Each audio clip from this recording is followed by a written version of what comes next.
knowledge, wherever it comes from, without borders. I am a human rights activist driven by the spirit and visions of Utu and Ubuntu. My favorite motto is, I quote, "I am because we are, and since we are, therefore I am," which is a quotation from Professor John Mbiti's work on African religion and philosophy, where he argues that this is the African philosophy of life. I am because we are, and since we are, therefore I am. I love, love, love the Shona greeting in which you ask me, how are you? And I tell you, I am well if you are well. I am a 2-time cancer survivor, still battling the second bout of multiple myeloma, a cancer of the bone marrow, and I'm marching forward. I am a loser at times, but oftentimes a winner. I am above labels and beyond definitions. I have far too many identities to bow to containment. I am a swimmer in the stream of life. I am Micere Gidai Mugo.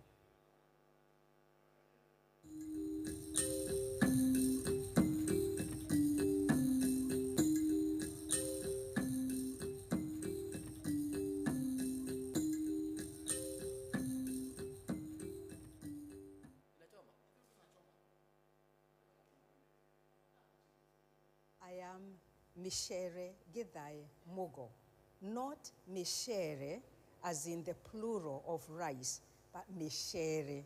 I am Micere, the one who travels, the one who visits, the one whose name comes from Njeri, one of the 9 daughters of Mumbi. So Micere is a version of Njeri. I am a woman. I am the mother of Mumbi and the late Njeri. I am a daughter of the Gidai family, and by a former marriage of the Mugo family. I am a native of Baricho, India Division, Kirinyaga district in Kenya. I am a daughter of the Kenyan soil. I am a border crosser, defying geographical containment. I am Zimbabwean, I am African, I am Pan-African, I am Nigerian, I am Jamaican, I am an internationalist, I am a Black American, I am a transnationalist, I am a citizen of the world. I am a communalist, mother to my sisters and brothers' children. I am a grandmother to their children's children, and a great-grandmother to their children's children's children. I am a non-biological mother to countless daughters and sons in all the communities of the world where I have lived. I have been reborn many times, over and over, through naming. No less than 8 children, and I know only these 8, there may be more, no less than 8 children have been named after me internationally.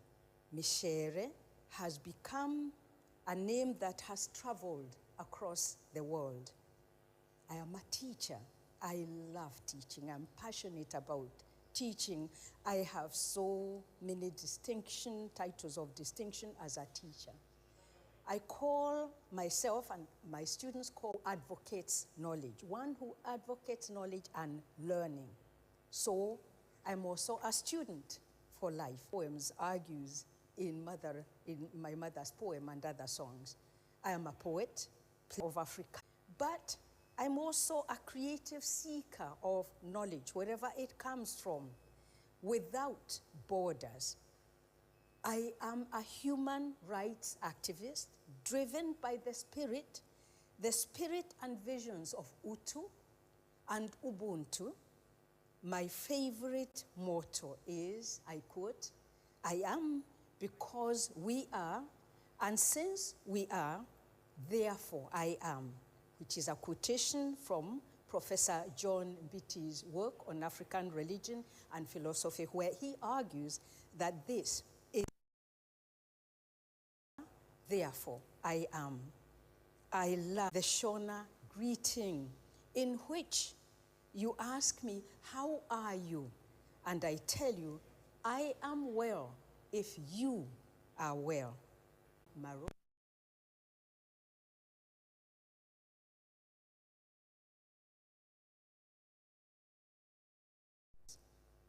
I have far too many identities to bow to containment. I am a swimmer in the stream of life. I am Micere Gidai Mugo.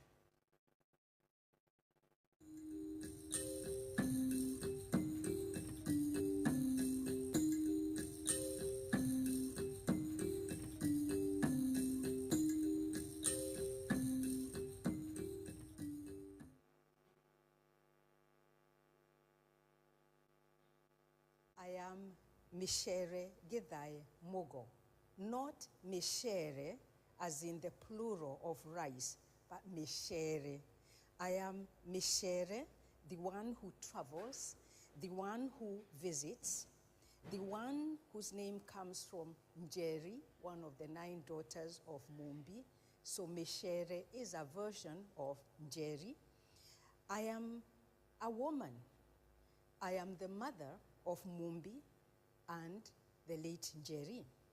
I am a daughter of the Gidai family and by a former marriage of the Mugo family.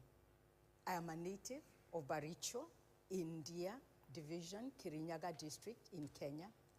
I am a daughter of the Kenyan soil. I am a border crosser, defying geographical containment. I am Zimbabwean, I am African, I am pan-African, I am Nigerian, I am Jamaican, I am an internationalist, I am a Black American, I am a transnationalist, I am a citizen of the world. I am a communalist, mother to my sisters and brothers' children. I am a grandmother to their children's children, and a great-grandmother to their children's children's children. I am a non-biological mother to countless daughters and sons in all the communities of the world where I have lived. I have been reborn many times, over and over, through naming, no less than 8 children. And I know only these 8, there may be more, no less than 8 children have been named after me internationally. Micere has become a name that has traveled across the world. I am a teacher. I love teaching. I'm passionate about teaching. I have so many titles of distinction as a teacher. I call myself, and my students call me Mwalimu, Kiswahili word implying one who advocates knowledge and learning. So I'm also a student for life. I am a scholar and an intellectual, not an imposter, as one of my poems argues in my mother's poem and other songs. I am deeply rooted unapologetically in indigenous Africana sites of knowledge. But I'm also a creative seeker of knowledge, wherever it comes from, without borders. I am a human rights activist driven by the spirit and visions of Utu and Ubuntu.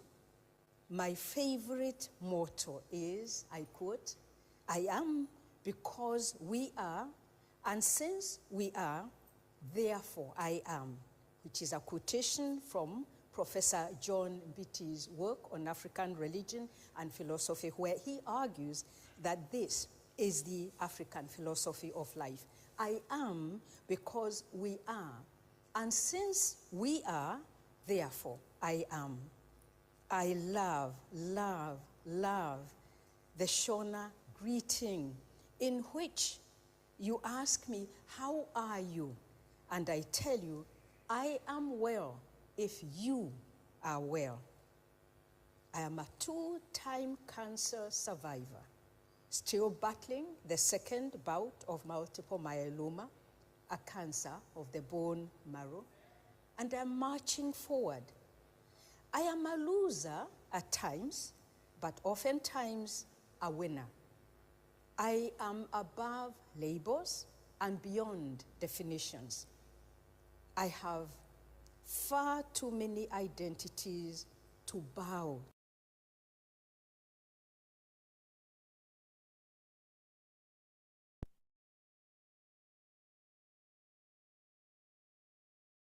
I am Micere Mugo.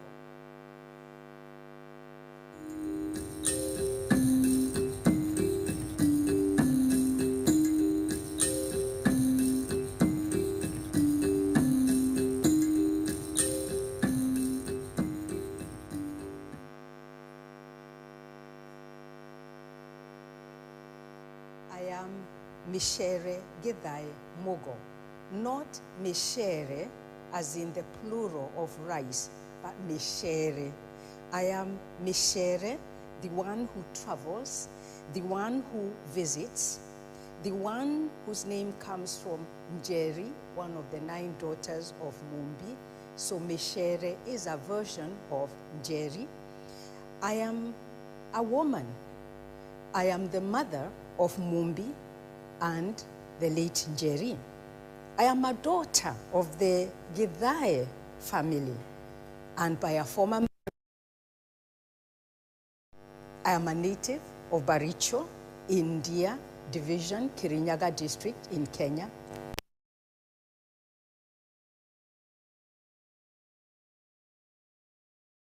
Defying geographical containment. I am Zimbabwean, I am African, I am pan-African, I am Nigerian, I am Jamaican, I am an internationalist, I am a Black American, I am a transnationalist, I am a citizen of the world. I am a communalist, mother to my sisters and brothers' children. I am a grandmother to their children's children, and a great-grandmother to their children's children's children. I am a non-biological mother to countless daughters and sons in all the communities of the world where I have lived. I have been reborn many times, over and over, through naming, no less than 8 children, and I know that these have been named after me internationally. Micere has become a name that has traveled across the world. I am a teacher.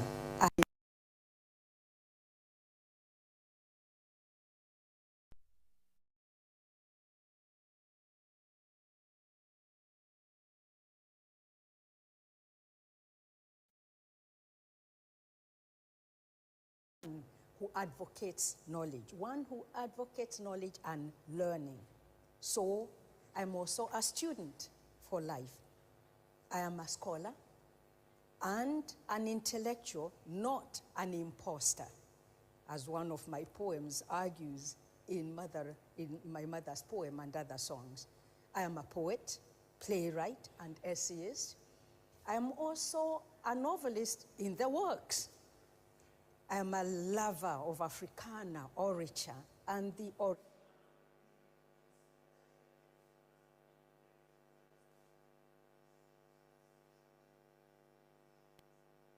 Check 1 2, check 1, 2. Mic testing 1, 2. Check. Check 1, 2. Mic test 1, 2.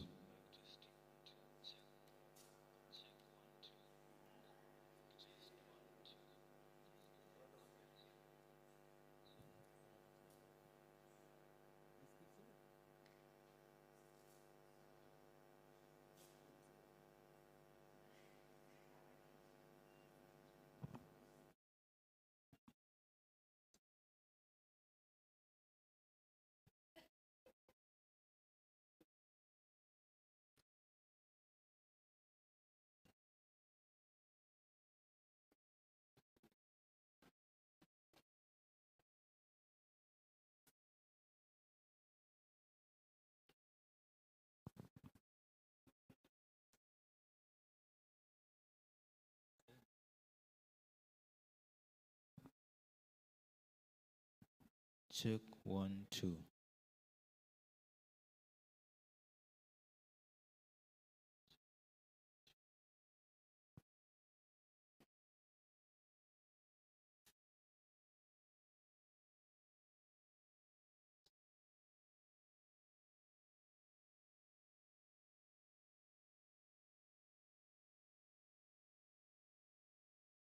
Driven by the spirit and visions of Utu and Ubuntu, my favorite motto is, I quote, "I am because we are, and since we are, therefore I am," which is a quotation from Professor John Mbiti's work on African religion and philosophy, where he argues that this is the African philosophy of life. I am because we are, and since we are, therefore I am. I love, love, love the Shona greeting in which you ask me, how are you? And I tell you, I am well if you are well. I am a 2-time cancer survivor, still battling the second bout of multiple myeloma, a cancer of the bone marrow, and I'm marching forward. I am a loser at times, but oftentimes a winner. I am above labels and beyond definitions. I have far too many identities to bow to containment. I am a swimmer in the stream of life. I am Micere Gidai Mugo.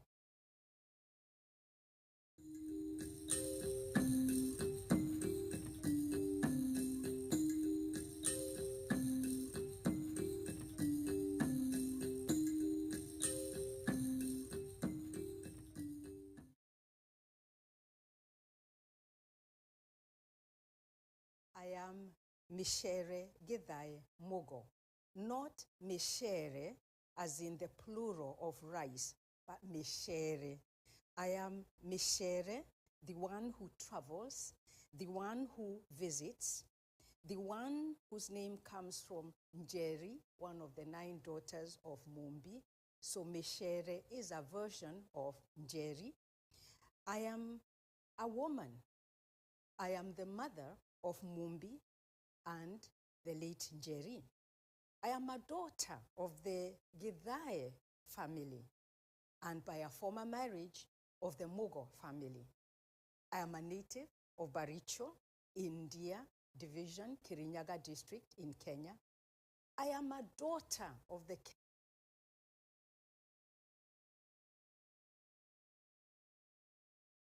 We are about to start. I would request the people seated at the back, please come to the middle row and closer to the front, and those who are outside, please get into the hall.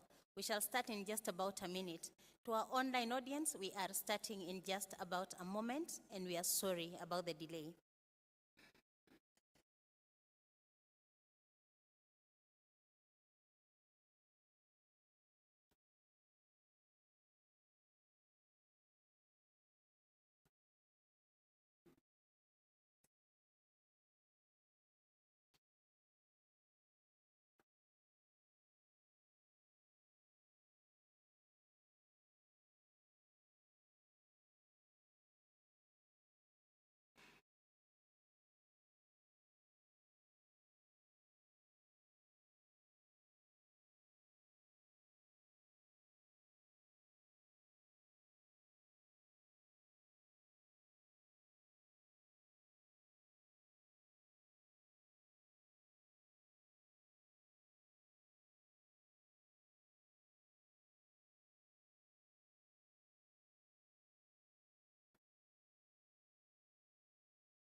Ladies and gentlemen, please let us rise for the national anthem, the East African anthem, and the University of Nairobi anthem.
You may be seated. I welcome Canon Francis Omondi to give us a word of prayer.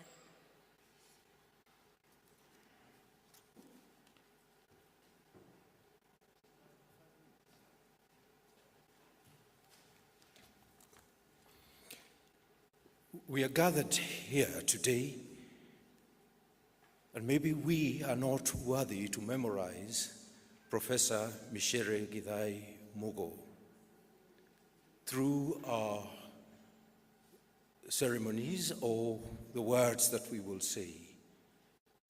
Micere acted her memorial in her own life through her work, her poetry, her academic achievement, her dedication to teaching, her activism, and relentless pursuit for Utu, all which will be shared with us today.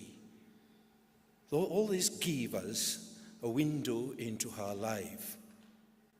For this reason, we speak of life, and we do so in the midst of memories of death.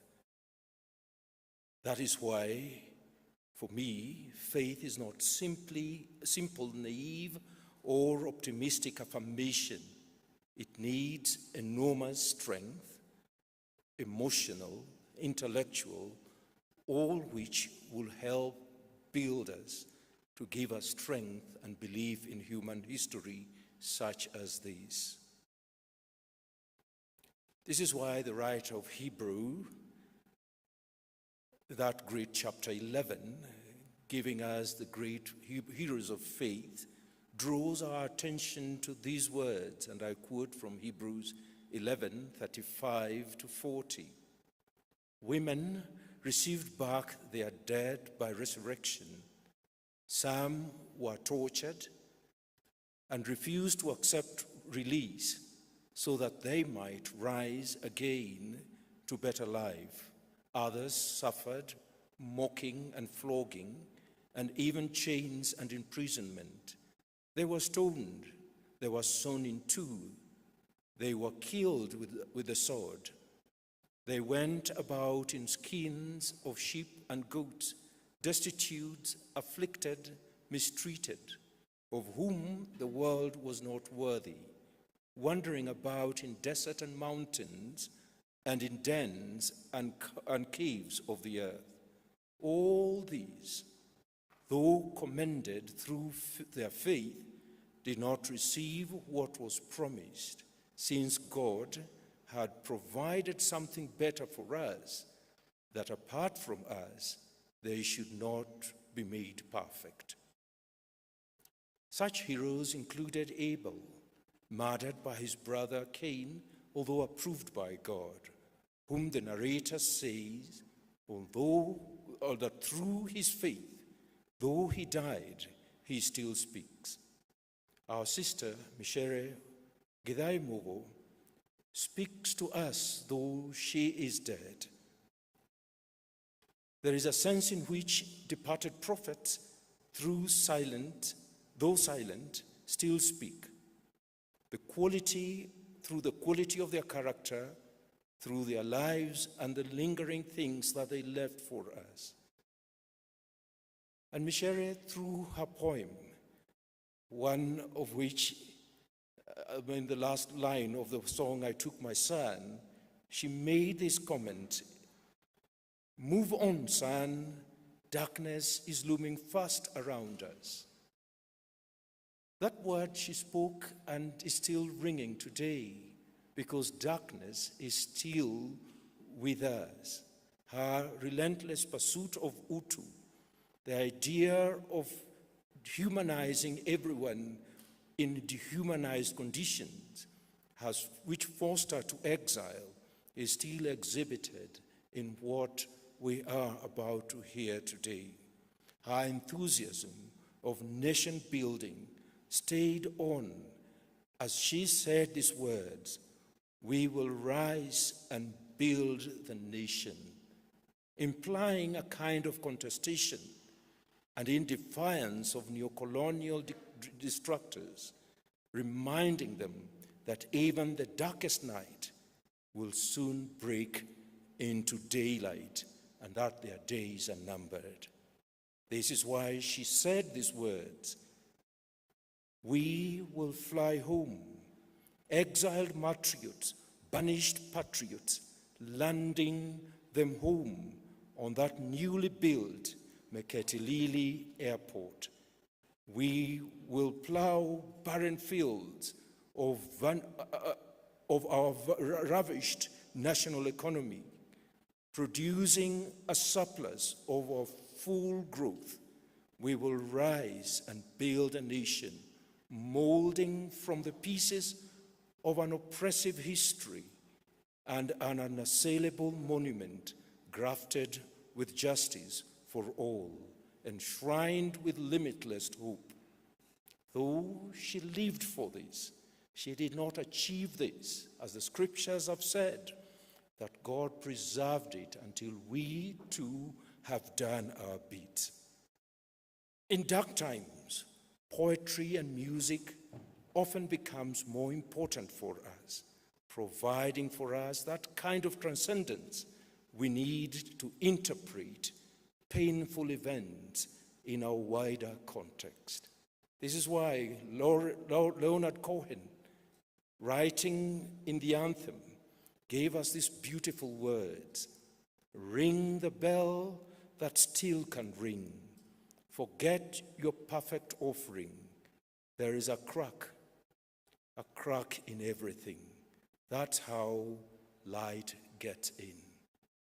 We are equally called to memorize our sister through our participation in humanizing the dehumanized people, to bring light in our dark situations. And this is what this text encourages us to. May we look at her life and may they speak to us. She calls the academics to also live like they did in the 70s. Let us pray. Comfort your people, O God of peace. Prepare a way for us in the desert, that like your poet and our prophet, Micere Mugo, we may sing our thanks to you with hearts and hands and our voices. Grant, O God, that in all times of our testing, we may know your presence and obey your will, that following her example, we may with integrity and courage accomplish what you gave us to do, to endure what you gave us to bear. This through Christ Jesus our Lord, who reigns and lives with you and the Holy Spirit, one God, forever and ever. Amen.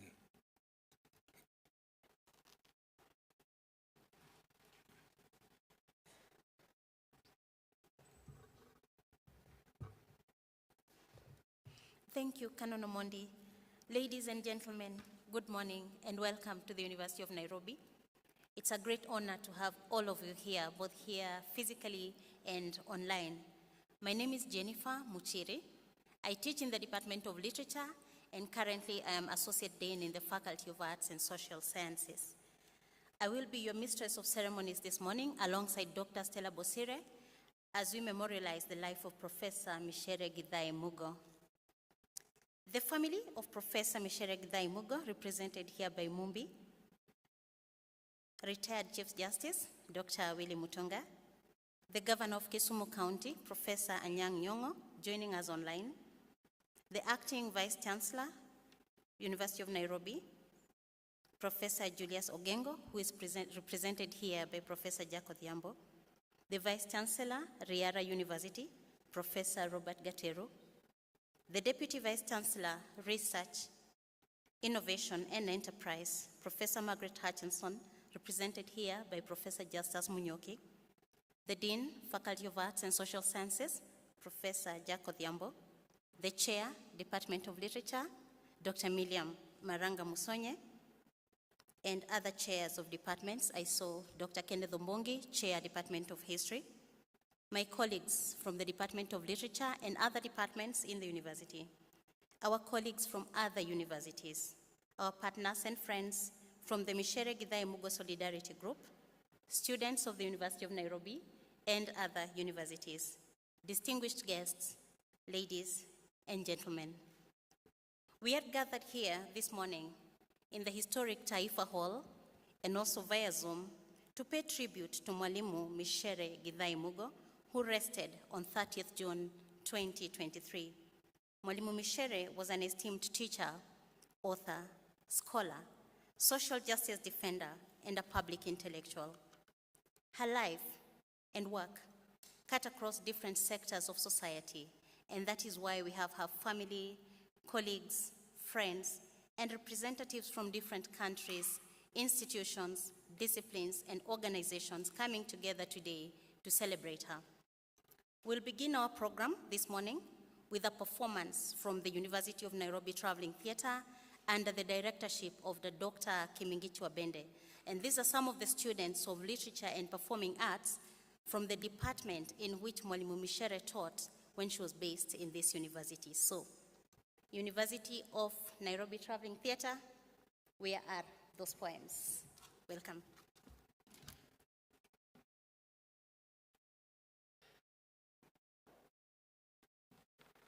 At independence, we garlanded our leaders with embracing hearts. Hearts whose unbending veins had survived the burning heat of colonization and the blazing hell of dehumanization. At independence, We celebrated our leaders with earnest minds. Minds whose flaming imagination had withstood scalding years of psychological warfare, emerging whole, but with telling scars. Oh, I tell you what independence.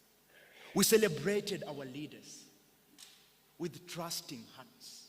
Hearts they soon shredded, flinging the tatters into the winds of betrayal, auctioneering our faith in the cutthroat market of transnational businesses. At independence, we craftily wove the frayed hanging threads of our fringe existence, making a monumental cloth out of which we designed our national liberation flag. At independence, colonial collaborators snatched our national liberation flag, hijacking our independence. With cunning serpentine imposture, they twisted it into a rope with which they strangulated our hopes, leaving us under neo-colonial barrenness. Under neo-colonialism, anti-nationalists mutilated our national identity, massacred our national symbols, and buried them under the primitive arithmetic of ethnic subtraction and division. Oh, under neo-colonialism, our bodies were consumed with keeping perpetual wakes through nights of iconopolitical funerals. Listen, under neo-colonialism, our dignity was scattered like chaff across peripheral survival, our minds tortured, terrorized with living horrors, even as Moroto, Wagala, and burnt forest shot their poisoned ethnic cleansing arrows through the shields of justice and liberty. But we refuse. We refuse. We refuse to leave our anger on the wastelands of our enemy's plunder. We swirl with the sweeping fury of a dust storm. We exhume the graveyards of our collective conscience, leveling tombs of our destroyed nationhood, our assaulted peoplehood. We swirl with the sweeping fury of a dust storm, turning the graves inside out, molding out of the remains new women, new men, new youth. Tomorrow, we will rise. We will rise. We will rise. We will rise. We will rise. Sweeping fury of a dust storm, creating a new nation, ready to extinguish the hellfire of dictatorship. We will blast the iron bars behind which our children lie captive. We will convert committee prison into a people's park, into our children's playing field. We will fly home our exiled martyrs, our banished patriots, into our new-built Mekatilili airport. We will plow the barren fields of our ravished economy with our human potential. We will rise and build a nation, molding from the pieces of an oppressive history, an unassailable monument, grafted with justice for all, enshrined with limitless hope. We will rise. Yes. We will rise and build a nation.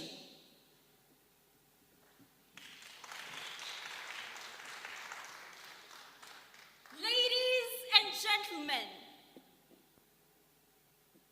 for me, to be a feminist is to exist in my womanness. The womanness of all my mothers, all my sisters. It is to hug. The female principle and the metaphors of life that decorate my being. For me, to be a feminist is to celebrate my birth as a girl. It is to unite.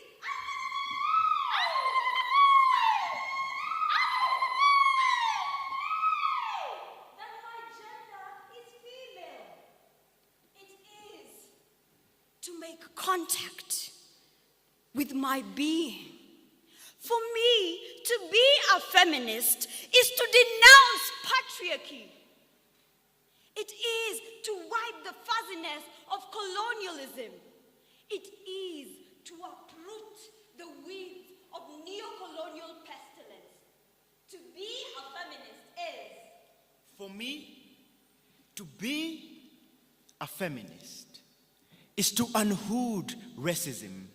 It is to decry Zionism. It is to detonate apartheid, to obliterate tribalism. It is to necklace homophobia. It is to drown fanaticism, to strangulate classism. It is to fumigate ethnic cleansing. To be a feminist. For me, to be a feminist is to hurl through the cannon of my own righteous fury, the cannibal named capitalism. It is to pronounce a death sentence on the ogre named imperialism. To be a feminist is... For me, to be a feminist is to speak out loud, to articulate my name, to assert that I am, to declare that woman is. It is to converse with my soul. For me, to be a feminist is to burst all the non-space between the bedroom and the kitchen door of my life. It is to grow wings. I believe I can fly. Grow wings and fly. I believe I can fly. Grow wings and fly to unlimited heights. I believe I can touch the sky. It is to ride the sun of my visions. To be a feminist is... For me, to be a feminist is to celebrate my mother, to prioritize my sister, to message their failures. It is to savor in their intellect, to drink their feelings, to embrace their achievements. For me, to be a feminist is to cuddle the hopes of my children, to infuse in their veins the spirit of never say die. It is to fan their wind of resistance. It is to stroke them with optimism. It is to give them to humanity. To be a feminist is... For me, to be a feminist is to have dialogue with my father and my brother. It is to invite their partnership as fellow gorillas. It is to jointly raise with them. It is to march with them to the war-torn zone of Africana survival. It is to jointly raise with them the victory salute. To be a feminist is... For me, to be a feminist is to part ways with the bulging halves, to merge paths with the stricken have-nots, to know that deprivation consumes and see that overeating constipates. It is to level mountains of obnoxious accumulation and rain upon deserts of annihilating nothingness. To be a feminist is... For me, to be a feminist is to breathe in the air of unpolluted peoplehood and sing in harmony with nature. It is to touch the soft earth. It is to speak with the unknown, to walk this life, to hold up to the sky. For me, to be a feminist is to unseat dominance. It is to forge a rock out of powerlessness. It is to shake hands with the people's struggle. It is to disempower the superpower arrogance. It is to conceive and deliver a human world. To be a feminist is... For me, to be a feminist is to be me, an African woman. All Africana women and all who walked the path of thorns. It is to know her story word for word. It is to look history in the face and declare that I am because woman is. To be a feminist is... For me, to be a feminist is to be the mother of my daughter Mugo and Jackie and all my daughters in the world. It is to be the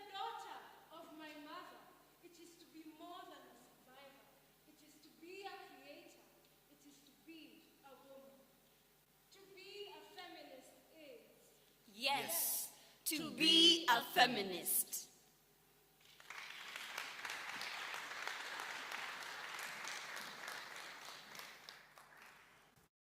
Thank you very much to the University of Nairobi Traveling Theatre.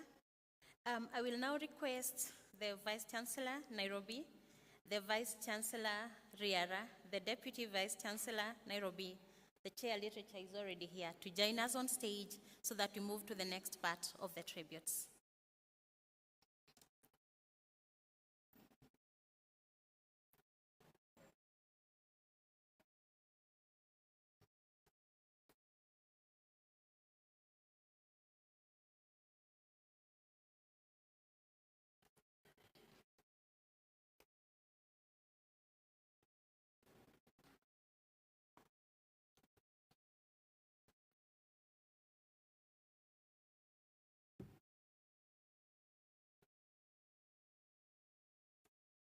All right. Thank you very much. I will now welcome the Chair of the Department of Literature, Dr. Miriam Maranga Musonye, to make her remarks. Miriam. Thank you very much, Dr. Micere, for welcoming me and taking us to through the program up to this point. I'm honored to be here. The daughter of Prof.Micere Mugo, Miss Mombi Mugo, and her sister, if she's here, I believe she may be here, Dr. Muringo Kereine, and the Acting Vice Chancellor, University of Nairobi, and all distinguished guests, ladies and gentlemen, all protocols observed. Good morning. This morning, I'm humbled to stand before your presence to celebrate this great literary scholar and writer and thinker. The Department of Literature is the official host of this event, and we are grateful that the Micere Githai Mugo Solidarity Group tasked us with this great responsibility. We are also grateful to the University of Nairobi and the Vice Chancellor for supporting us and,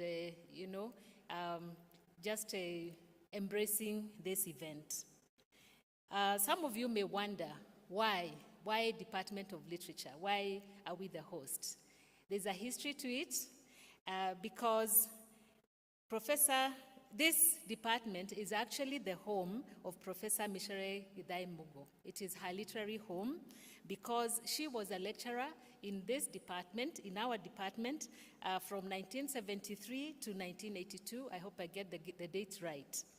And we at the Department of Literature remember Mwalimu Micere with great respect and gratitude because we have seen that even though she physically left this university and the department, she still remained attached to us, and we have engaged with her on many occasions. She's kept in touch with individuals in the department and with the department itself as an entity. And so we have always felt that she is one of us and that the department remained her intellectual home.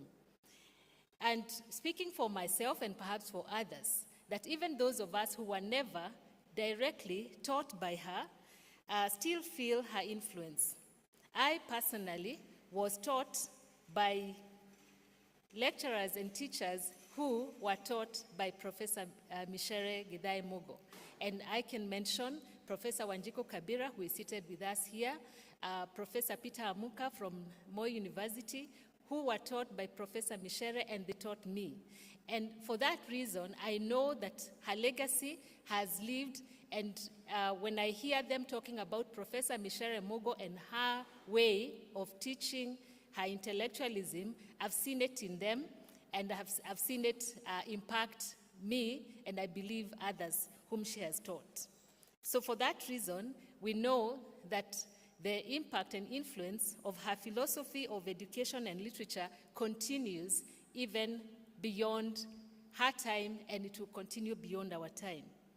I would like to take this opportunity to welcome you to this great event where we are celebrating this great scholar and thinker whom we have mentioned, and we know that she's many things to different people. Beginning, of course, we know she's a mother. And whatever this presentation has said in that poem, it's all those things rolled into one. We can't actually exhaust what we can say about her. But I would like to welcome all of you to this event, and thank you so much for coming, and believe that you're going to have a good time together as we memorialize our heroine who is gone before us. Thank you so much. Thank you. I would like to take this opportunity now to welcome the Dean, Faculty of Arts and Social Sciences, to give his remarks, Professor Jack Odhiambo. Welcome.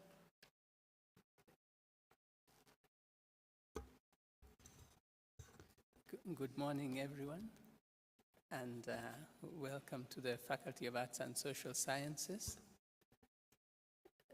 It's really a great honor to have people of great standing who have come to remember Professor Micere Mugo, one of the early deans of what we now call the former Faculty of Arts, and I think the first woman dean. I don't know if we've had another one in that faculty. So it's a great honor to have you present here. The Department of Literature is hosting this event. It's a really vibrant department from what we can see here. And they have wanted to participate in remembering Professor Micere Mugo, her contribution in creating that department, in training the people who later have become the lecturers and professors of that department. And as you know, the University of Nairobi is also the mother of the other universities in Kenya. So that department has given the other departments also their professors and lecturers. Without much ado, I wish to then welcome you and to welcome the Deputy Vice Chancellor, Research, Professor by Professor Munyoki. Thank you. Event to unify such diverse perspective into a singular shared purpose. Today, we come together to celebrate the life and legacy of a truly exceptional person, Professor Micere Mugo. Professor Mugo possessed recording in progress. a rare authenticity, effortlessly making everyone feel comfortable in her presence. This has been demonstrated by those who have experienced her life during when she was here in the University of Nairobi. Indeed, her impact on countless lives was profound and enduring. As a towering intellectual figure, her body of work encompassed an impressive array of poetry, plays, essays, and a memoir. Her mentorship nurtured numerous scholars and professionals. You've seen Professor Kabila here. She was in the class, I'm told. And therefore, this late professor has left an indelible mark on academia.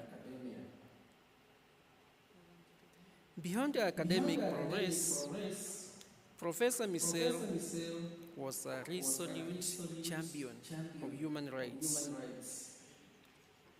Her intellectual contributions were dedicated to advancing social justice, defending human dignity, and expanding personal freedoms.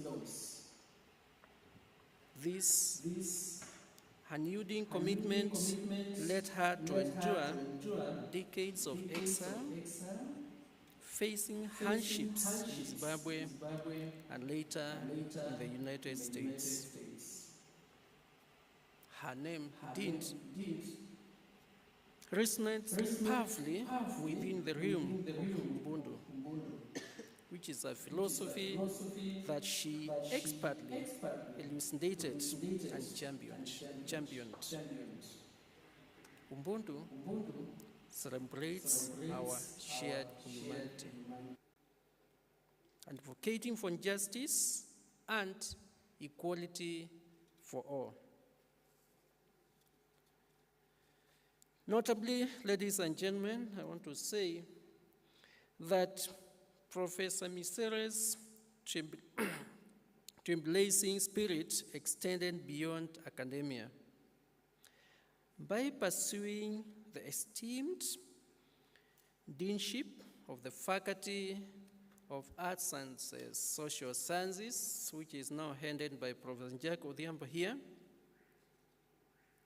challenging the oppressive Kano dictatorship, she demonstrated her courage and determination as a trailblazing woman. Her actions paved the way for others, including Professor herself, Margaret, she admits, so that we are able to stand on platforms like this one. Her efforts have catalyzed the rise of numerous women to prominent leadership roles within the Kenyan universities and beyond. Ladies and gentlemen, the life of Professor Mugo is an inspiring narrative of unwavering endurance. It serves as a testament to a dedicated pursuit of lofty ideals, inspiring all of us to strive for excellence, justice, and compassion. In closing, therefore, I want to offer a heartfelt prayer for the eternal repose of Professor Micere Githai Mugo, a true luminary whose legacy will forever shine brightly. Thank you.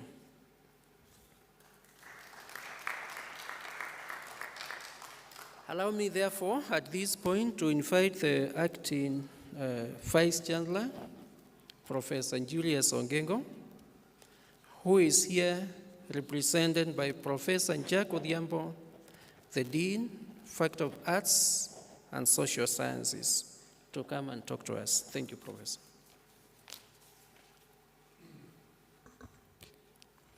So good morning again. I wish to invite the Vice Chancellor, Riara University, Professor Robert Gateru, to make his remarks. Professor.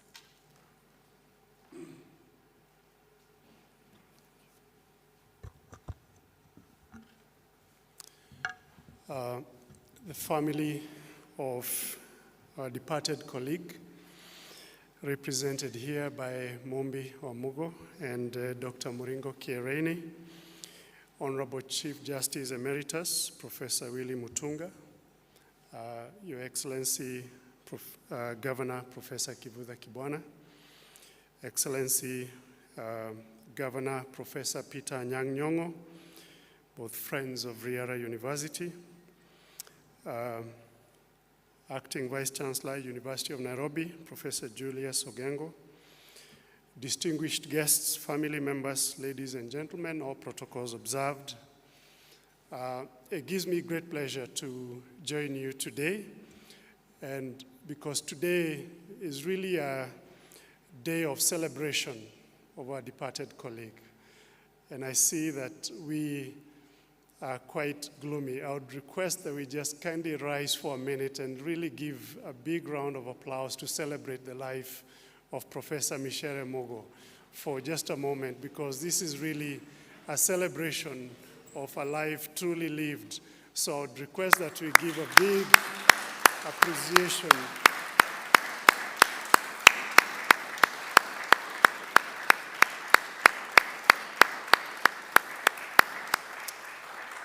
Thank you, ladies and gentlemen. You may have your seats, and I hope that some blood has also flown through your veins. I speak here on behalf of the Riara University fraternity, from our founders, Professor Eda Gashukia and Mr. Daniel Gashukia, who are following us online via Zoom. They really would have loved to be here, but they're following via Zoom. I'm here also with a council member. I'll just request Professor Alan Gashukia to just rise and be acknowledged, council member, and also Professor Wanjiku Kabira, who is also a member of the Riara University Council. And as Riara fraternity, we have borrowed a lot from University of Nairobi. Our chair is the chair of the Alumni Association of University of Nairobi, Mr. Isaac Awondo, and many other council members like Professor Jogona Ngede and others. The journey of Professor Micere Mugo and Riara University goes back many, many, many, many years. From her deep friendship and comradeship with our founder, Professor Mwalimu Eda Gashukia, who have both been members of this great university, like myself. I'm also a proud alumni of the University of Nairobi, and delighted to be back home. To her educating her children through the Riara group of schools, and more significantly, recently, until her demise, Professor Micere Mugo served as a distinguished member of our university council, together with colleagues who are here, for about 10 years. And that is from the inception of the university in 2012. And during this time, Professor Micere Mugo really gave her all. She emptied her all to the growth, differentiation, and quality development of the Riara University that we see today. And her very sharp and persistent focus on quality, and also more importantly, she never failed to mention in every council meeting about the caliber and the number of faculty members that we have availing to our students to ensure that quality is maintained throughout Riara University. And despite the distance that she was based in New York, Professor Micere Mugo was able to attend all the council meetings via Zoom. And we are glad that the council accommodated her to be able to hold the meetings at 4 p.m. Kenyan time, so that Professor Micere Mugo could be able to join us at 8 a.m. from New York. And despite her ill health many times, she was always the first one to join the meeting, sometimes even before the Vice Chancellor joins the Zoom meeting. And she was there all dressed up very early in the morning, despite the cold, in her beautiful African attire, wearing her gorgeous smile, and ready to impact our lives and to contribute. She has really been an integral and key pillar of the Riara University that you see today. And so we've been so blessed as a university community to tap into the immense experiences of this great Kenyan as a member of the Riara University Council. And I can say very many things about our departed colleague, but besides being a member of the University Council, she has also delivered very many public lectures at the university, and I know Many of the members present here have also attended some of her conferences, donated many books to the university, planted trees at the university, and truly her legacy lives on at Riara University. And I also want to acknowledge the distinguished Kenyans like our Chief Justice Emeritus, who have also given wonderful public lectures at Riara University, and we remain truly grateful for that. Besides that, and I say there are many things I could mention, but allow me to just highlight one other major contribution as I conclude. Following the demise of her late daughter, Jerry Koi Mugo, several years back, the family of the late Professor Micere Mugo established a bursary fund called the Jerry Global Children's Award, which seeks to support Kenyans who are from disadvantaged backgrounds but are bright to be able to access university education and even basic education. And through that contribution, we have many students from Riara University who have benefited from that bursary award, and you'll be hearing from two of them later today, God willing. We also have many students within the Riara schools and many other schools who have benefited from this. And I want to acknowledge Director and Trustee Mumbi wa Mugo. Let's appreciate her. She continues to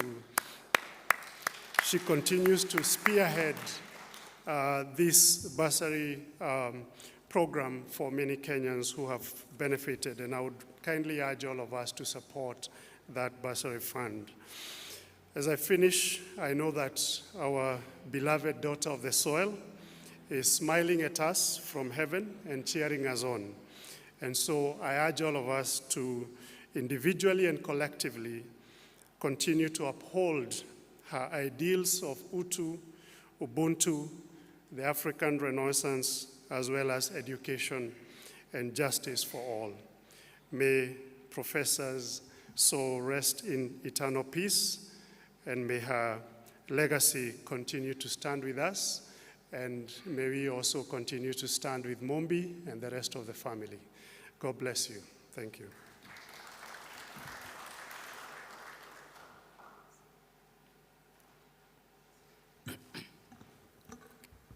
So I wish to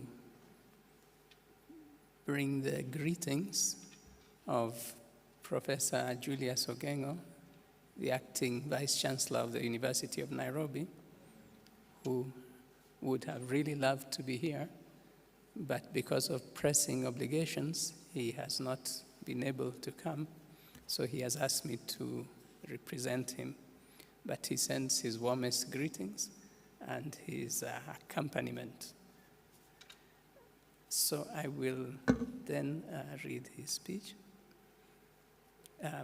The family of Professor Micere Mugo, represented here by Mumbi Mugo and Muringo Kireni, the retired Chief Justice, Dr. Willie Mutunga, the Governor of Kisumu County, who is present online, the former Governor, Professor Kivuta Kibwana, the Vice-Chancellor, Riara University, Deputy Vice-Chancellor, Research, represented here by Professor, the Associate Dean, Faculty of Arts and Social Sciences, the Chair, Department of Literature. I can see also the Chair, Department of History and Archaeology, the Chair, Department of Journalism is with us here. Professor Asay from Faculty of Education is also with us. And from very close to the family, we also have the professors from literature with us. So I'll proceed to read the speech of the Vice-Chancellor. Distinguished ladies and gentlemen, I am pleased to welcome you to the University of Nairobi on this occasion, set aside to celebrate the life of Professor Micere Mugo. Since the shocking news about her passing on broke out on that fateful Saturday, 1st July 2023, I have read and heard a wide range of appraisals extolling Professor Micere Mugo. She has been praised for her impressive footprint in the academy, her gallant stature as a human rights defender, her enduring friendship with so many of us, and for her loving care as a mother and a sister to her family.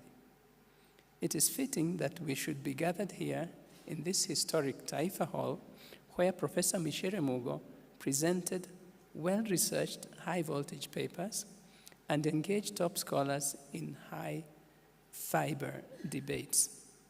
She was one of those rare scholars whose sharp intellect fused seamlessly with her commitment to the protection of human rights. This organic fit effortlessly elevated Professor Micere Mugo above her peers and contemporaries.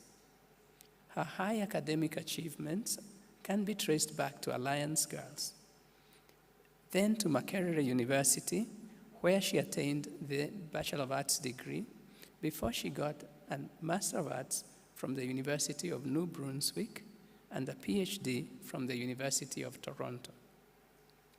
She was recruited by the University of Nairobi as a lecturer in the Department of Literature in 1973, where she quickly became a darling of both her students and colleagues.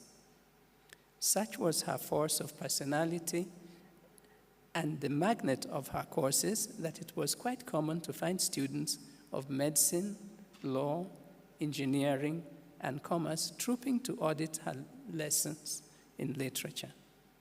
We remember with awe and fondness her 1978 Stoic campaign for the hotly contested seat of Dean of the Faculty of Arts.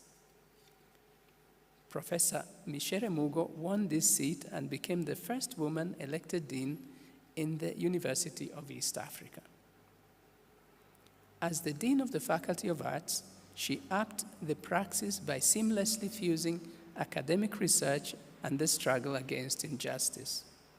Her fearless pitch for justice is what we experience in her creative works, which include 2 collections of poems, Daughter of My People, Sing, of 1976, and My Mother's Song and Other Poems of 1994. Then 2 plays, The Trial of Dedan Kimathi, co-authored with Ngugi wa Thiong'o in 1976, and The Long Illness of Ex-Chief Kitty of 1976 also. Professor Micere Mugo's remarkably heightened vigilance against the violation of human rights, and that is also evident in her nonfiction texts such as Visions of Africa, 1978, African Orature and Human Rights, 1991, The Imperative of Ubuntu in Africana Scholarship, 1921, and her autobiography, Writing and Speaking from the Heart of My Mind, of 2012.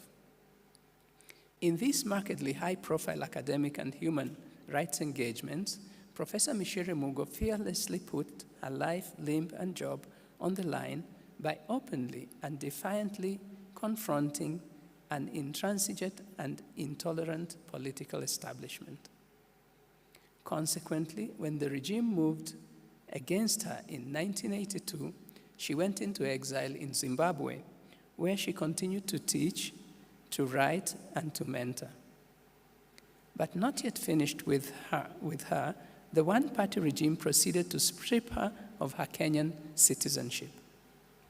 In 1993, she was accepted as a member of the faculty of Syracuse University, where she taught orature, Pan-African literature, and creative writing in the Department of African American Studies, while sustaining creative writing and human rights activism. Professor Micere had a rare, resilient spirit that enabled her to withstand these travails. She even declared, I am a child of the universe. I have lived in almost all continents. She also revealed this about the indomitable spirit that drives her to write. Writing can be a lifeline, especially when your existence has been denied, especially when you have been left on the margins, especially when your life and processes of growth have been subjected to attempts at strangulation. The world has recognized the feat Professor Micere Mugo on many occasions and feted her on many occasions. Her accolades and awards are so numerous to count. In the year 2020, the University of Nairobi awarded Professor Micere Mugo the Doctor of Lettres honoris causa in literature, recognizing her outstanding achievements and contributions to scholarship in literature and the arts, for her relentless pursuit of a socially just world and for her broader service to humanity. She has planted flourishing seeds in academia, in the struggle for justice, and in the lives of thousands of people whom she touched in positive ways. We are consoled that the towering and shining figure of Professor Micere Githai Mugo, dedicated all her life towards lifting us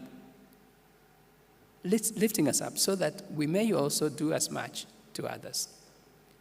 May Almighty God rest her soul in eternal peace. Professor Julius Ogengo, Acting Vice Chancellor, University of Nairobi. Thank you.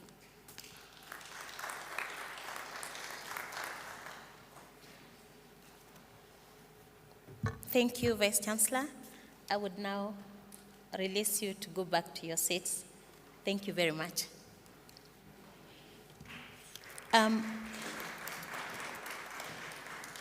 I'd like to recognize the presence of Dr. Muringo Kirene, who is with us in the room now.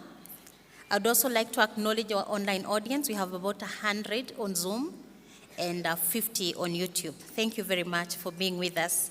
So the next item is another performance by the University of Nairobi Traveling Theatre. Welcome.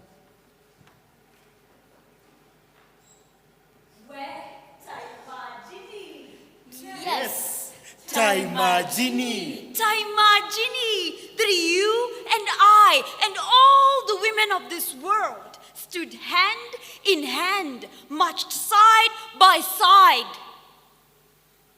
crossing, Dividing borders. connecting bridges, creating the linkable links across the nations, across the continents.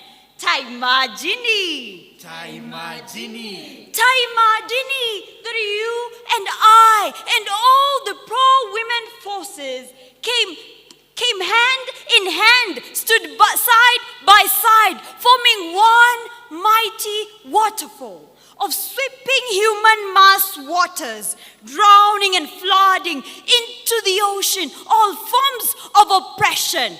Where Taimajini. Taimajini. Taimajini, that our wombs issued forth one populous global family of women combatants, building ladders to step up struggle, founding walls to firm up resistance. Taimajini. Taimajini. Taimajini, that our hearts were merged and that our minds were fused in creating one eternal creation poem, in enacting one unending feminist drama. Taimajini. Taimajini. Taimajini is that this theater created a force so militant that no patriarchy can molest. A family so united that no racism can separate. A human breed so liberated that no classism can divide. Taimajini. Taimajini. Taimajini, that we exploded our chilling silences, defrosted our refrigerated womanhood, pestled and mortared the chains that grate and grind us. Taimajini. Taimajini. Taimajini, that we blasted self-effacement, question-marked our invisibility, hugged our irrepressible specialness, celebrated our stunning beautifulness, reclaimed our ignored indispensability. Taimajini. Taimajini. Taimajini. That we rolled all those boulders that blockade our march forward, that we moved all the mountains that obstruct our vision onward, that we penetrated the thickets of myths that capture and cage our humanity, our womanhood. Taimajini. Taimajini. Taimajini is that we freed our hands, unbound our feet, unfettered our minds, liberated our lives, piloting our own history, forward, advancing. Taimajini. Taimajini. Taimajini that we stripped patriarchy naked, shouted fall to domination. Fall to domination. Screamed murder to abuse. Murder to abuse. Declared war on classism. War on classism. Pronounced death to imperialism. Death to imperialism. Taimajini. Taimajini. Taimajini that we painted a limitless canvas of love of Micere Mugo. That we choreographed a dance to empowerment. That we delivered true birth.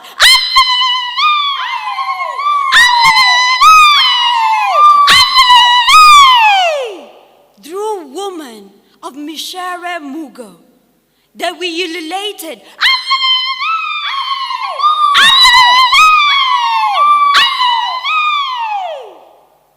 Growth of humankind. Taimajini. Taimajini. The life of Micere Mugo. The legend lives on.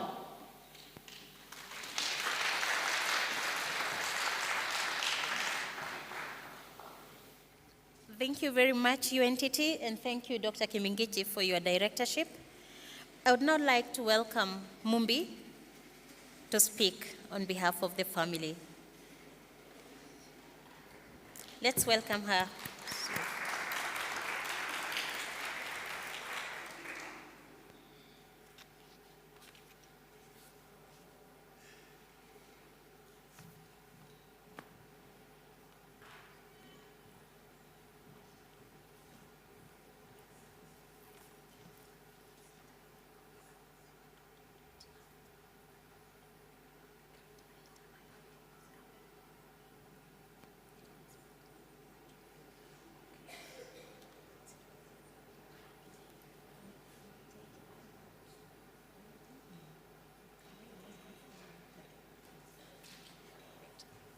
Okay, a slight change. Mumbi requests that we ask Dr. Kieraini to speak first. Let's welcome her.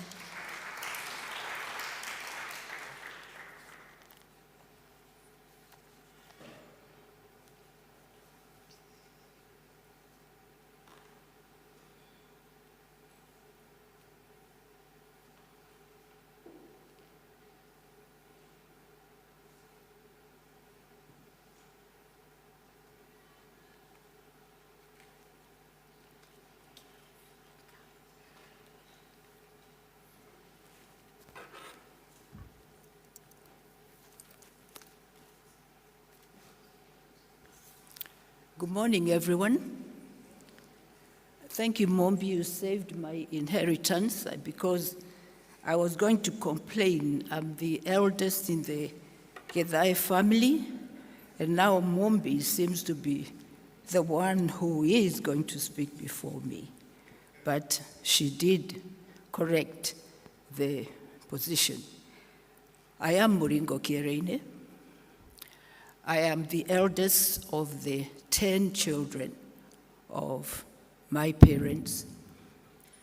Micere is our third born. I stand here representing the family to first of all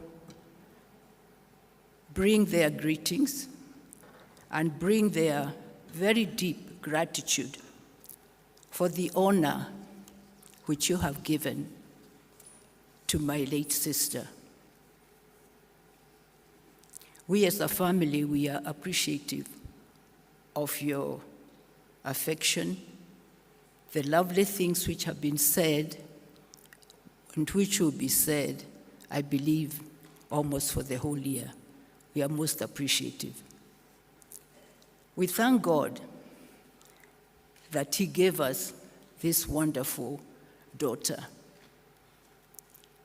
who was a friend, not just a sister, a friend to also a friend of the whole family. I know that there will be many people this week talking about her, so I'll try to confine myself to our early life as we grew up, as we observed this very, very interesting girl, that although she was younger than us all, in many instances, she outdid us.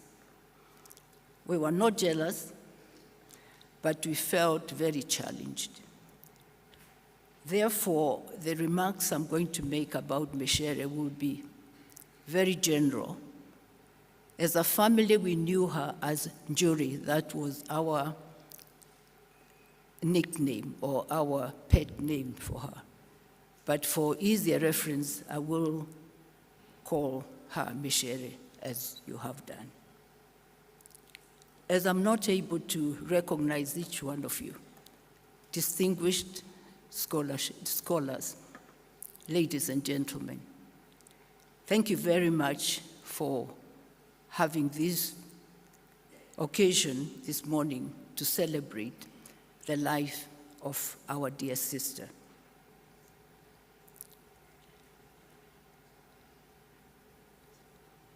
You all know Micere, and I think each one of us knew her in a very different way. Will be definitely different for each one of us, which makes this child or a young girl. Micere demonstrated qualities of leadership. She was very confident in everything which she did, very hardworking, courageous, brave. And this would be evident, as we have seen and will hear, in her later life. She was a fighter. She stood her ground when she knew that she was speaking the truth, or when she was speaking for the less fortunate members of the society, and stuck to her facts. She had, right from the beginning, a very clear vision of purpose in life. She was a people builder, and she loved encouraging both young and old to be what they should be. And for this reason, she was able to relate to each one of us, or each one of the people she met, as individuals, and clearly showing that as if you are the most important person in her life. And that made you feel very, very comfortable with Micere.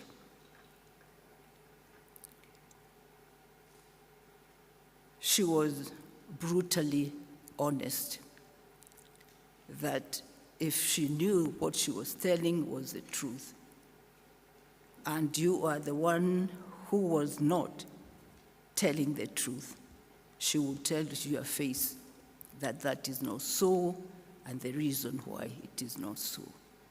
And for that reason, again, people respected her views because they knew that whatever she said, she meant it, and she did it for the good of others. As I said before, she was a very brave girl, very articulate, and always wanted also to listen to other people's views. When she was in the wrong, she was able to say, yes, she's in the wrong. and argue and discuss about it. She loved her family.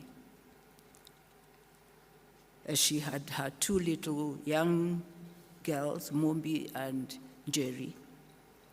Some of us mothers, she taught me how you can be a professional and be a lovely, devoted mother to your children. And that she did until her death. She had that spirit of power and love for humanity. And in fact, the young people here who are talking about Taimajini, sometimes I always wondered whether we should say that about Micere, Taimajini, how Micere coped with so many things, and yet you would never know that, what she was going through. Taimajini. She taught us a lot as a family. When she was diagnosed with this disease of multiple myeloma, some of us did not know how we would cope with the news. And she herself, who was a sick person, is the person who was encouraging us and who seemed to have more hope and faith than we. And this is what I think kept us as family members encouraged for those 16 years, watching her suffering but not feeling sorry for herself, and always hoping that there will be a cure for that disease. When Micere and Mombi visited us, the family, last December, we were both glad and very surprised that she was able to make it. And indeed, she wasn't well. And yet, she traveled all those miles to come and see the family. Again, you can see her deep love, not only for humanity, but for her own family. And for some reason, she said, I had to do this trip, although I was not feeling very well, and she did it, and she made it. She encouraged us by saying that she was now going to have a new treatment, and therefore she felt that she was going to be much better to be able to come again. But we could see that although she was saying this time she was not as encouraging as she has been in the past. They went back. We had a wonderful time, a reunion of the family members. Mombi and her mother went back. And soon after that, Mombi informed us that the mother was not feeling very well, and within a very, very short time, her health deteriorated. I thank God that I was able to represent the family before she passed, and she was able to see that Mombi was not alone in that very far away country. And she appreciated that, I could see that. So our gratitude to God as a family is that we know Micere went to be in a better place where there is no more pain.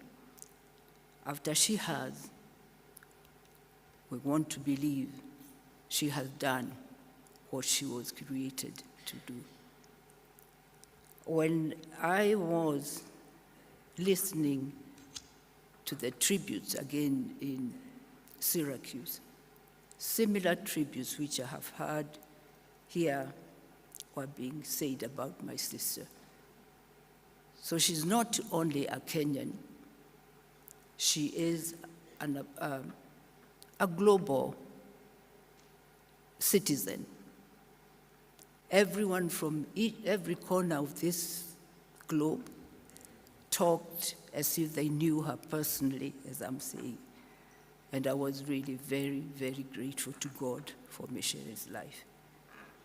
So, as I conclude, I would like Vice Chancellor and your staff to thank you very much on behalf of my family for holding this wonderful event, which I believe is going on for the whole day, and assure you that although there is not much we can do now, we shall be ready whenever you need anything from us in terms of any help.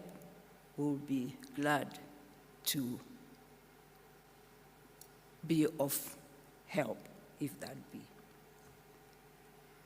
I think what is left now is to continue praying for Mumbi so that she can cope and deal with what has been left behind and done by her mother. To fill Micere's shoes is very difficult, but Mumbi, I know you can do it. So thank you very much for inviting me to make these few remarks.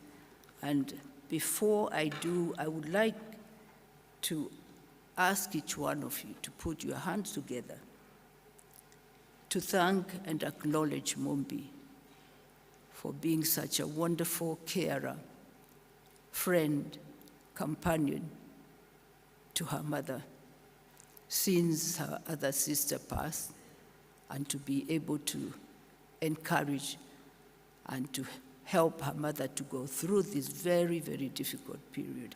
And yet, a young lady, a young girl like this, working, and yet she was able to cope with this. So we thank God for her. And thank you very much, Mumbi, for all that you've done. And with those remarks, may Micere's soul rest in eternal peace. I thank you all. Thank you.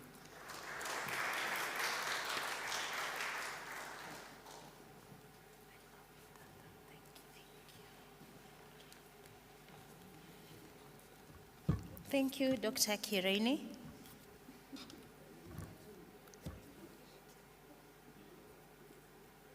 Let me give them a second to go down the steps.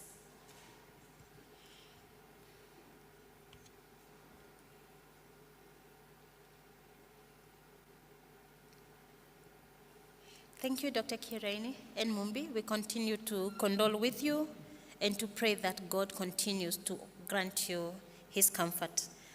The next item is a documentary, a short documentary, Who is Micere Githai Mugo, and it shall be followed immediately by a recorded message from Professor Ngugi wa Thiong'o. ICT.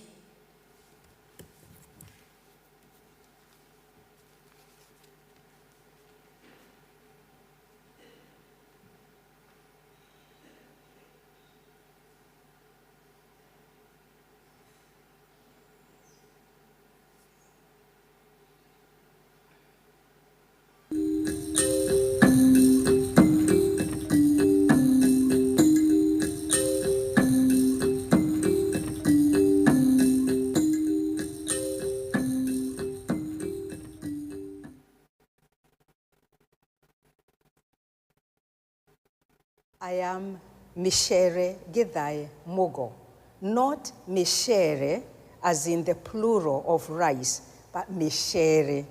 I am Micere, the one who travels, the one who visits, the one whose name comes from Njeri, one of the 9 daughters of Mumbi. So Micere is a version of Njeri. I am a woman. I am the mother of Mumbi and the late Njeri. I am a daughter of the Githai family and by a former marriage of the Mugo family. I am a native of Baricho, India Division, Kirinyaga district in Kenya. I am a daughter of the Kenyan soil. I am a border crosser, defying geographical containment. I am Zimbabwean, I am African, I am Pan-African, I am Nigerian, I am Jamaican, I am an internationalist, I am a Black American, I am a transnationalist, I am a citizen of the world. I am a communalist, mother to my sisters and brothers' children. I am a grandmother to their children's children, and a great-grandmother to their children's children's children. I am a non-biological mother to countless daughters and sons in all the communities of the world where I have lived. I have been reborn many times, over and over, through naming no less than 8 children. And I know only these 8, there may be more, no less than 8 children have been named after me internationally. Micere has become a name that has traveled across the world. I am a teacher. I love teaching. I'm passionate about teaching. I have so many titles of distinction as a teacher. I call myself, and my students call me mwalimu, Kiswahili word implying one who advocates knowledge and learning. So I'm also a student for life.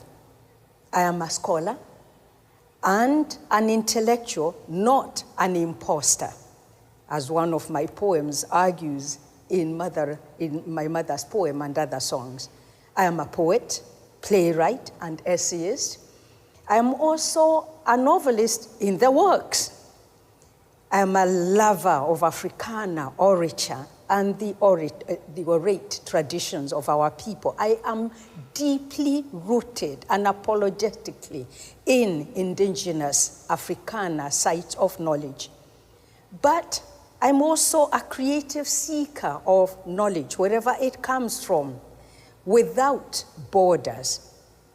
I am a human rights activist driven by the spirit and visions of Utu and Ubuntu. My favorite motto is, I quote, "I am because we are, and since we are, therefore I am," which is a quotation from Professor John Mbiti's work on African religion and philosophy, where he argues that this is the African philosophy of life. I am because we are, and since we are, therefore I am. I love the Shona greeting, in which you ask me, how are you? And I tell you, I am well if you are well. I am a 2-time cancer survivor, still battling the 2nd bout of multiple myeloma, a cancer of the bone marrow, and I'm marching forward. I am a loser at times, but oftentimes a winner. I am above labels and beyond definitions. I have far too many identities to bow to containment. I am a swimmer in the stream of life. I am Micere Gidai Mugo.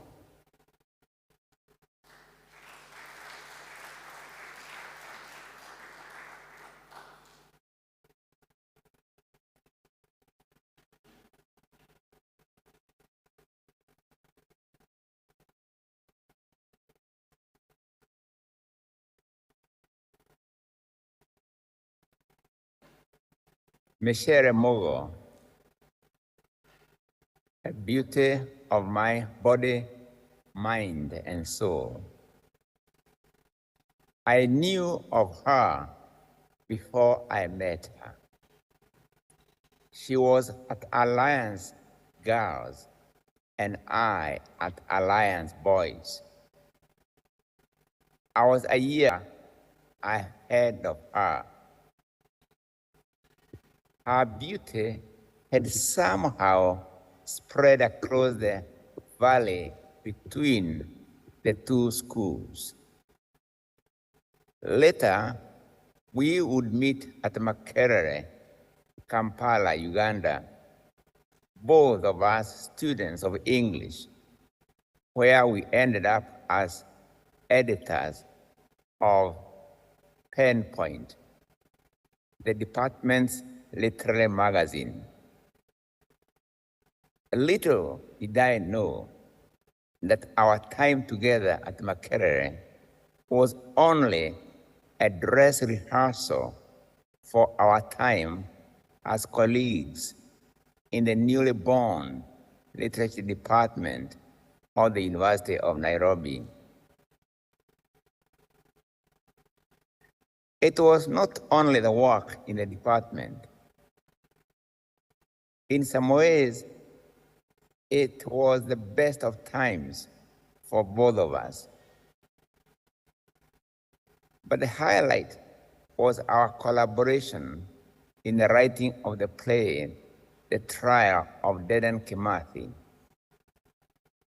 It was performed in Nairobi and later in Nigeria, Festac 1977. Theater would be the beginning of our troubles with both the Jomo Kenyatta and the Daniel Moi governments. Barely a year after the play, I was sent to Kamete maximum security prison. Michelle Mugo was thrown into police cells for torture. By 1982, both of us were in exile in different parts of the world, but we ended up as professors in American universities. I will always remember her. She was a unique combination of beauty of body, mind, and soul. She put that beauty to the service of the empowerment of the working people of Africa and the world. Gokiuga ate ogi. Micere, inukana wega mwaro wa githae, na nowe nyina wa Mũmbi rũrĩrĩ, na nowe gĩtungati gĩa Kenya na Afrika.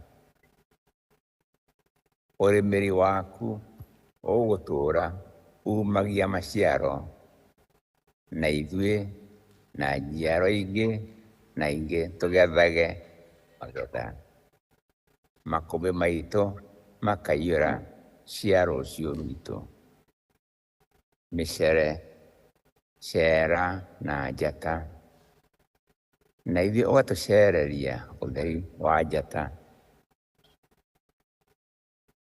ũgatũmũrĩkĩra njĩra ona nduma ĩigana atĩa, ũgathoma ciugo cia wĩtĩkio waku atĩ mũndũ nĩ mũndũ nĩ ũndũ wa mũndũ ũrĩa ũngĩ.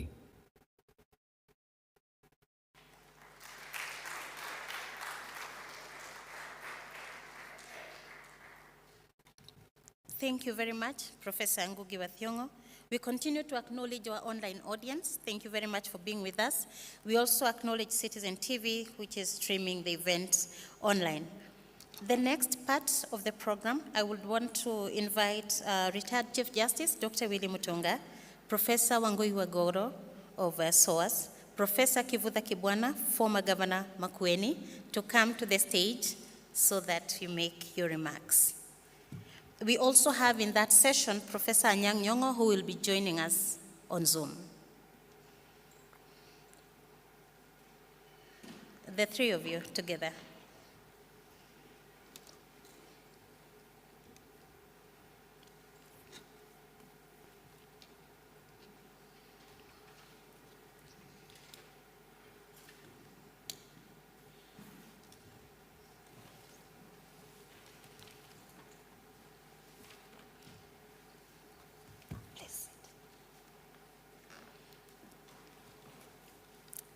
The team in this session will be speaking to us about Micere, the public intellectual. And the first one to go will be retired Chief Justice, Dr. Willie Mutunga. CJ, karibu. Good morning. Dr. Murigo Kereini, Mumbi and Nana and the family, all protocols observed, or shall I say, as our president says, the bottom up, and I say, wananchi watukufu, and that covers everybody. Actually start where the University of Nairobi Traveling Theatre ended. In just reading this brief testimony, which I've entitled The Revolutionary Spirit of Micere Mugo Lives. Chalo Mativo has written that death may obliterate the physical presence, but never the perpetual essence of our ancestors. The African poet Birango Diop explains, those who are dead have never gone away. They are in the shadows darkening around. There are shadows fading into day. The dead are not under the ground. They are in the trees that quiver. They are in the woods that weep. They are in the waters of the river. They are in the waters that sleep. They are in the crowds. They are in the homestead. The dead are never dead. And in this wisdom of our ancestors, Comrade Micere is here in Taifa Hall of the University of Nairobi, and she will be all over the world where our constituencies of revolutionaries are. Wafula Buke and Otieno Aloka started a great practice of sending messages to our ancestors through our departed comrades. I've crafted the following messages to deliver to the ancestors. Some, and these are the messages that we are asking Comrade Micere to deliver. When you meet Mekitilili Wamenza, tell her the British never left our country. When you meet Muthoni Nanjiru, tell her we renamed Wangari Maathai. Let her know the struggle for an ecologically safe Kenya and the planet. When you meet Nawar El Sadawi, when you meet your revolutionary sister Idu, when you meet Dedan Kimathi to Uhuru, and when you meet JM phobia and heterosexism revolutionaries to your ancestral abode, clench your fist and in unison with all the revolutionaries present, recite your poem, which has been recited by the University Traveling Theatre, and shout, explode the cannibal named capitalism, pronounce a death sentence on the ogre named imperialism, necklace Zionism, fanaticism,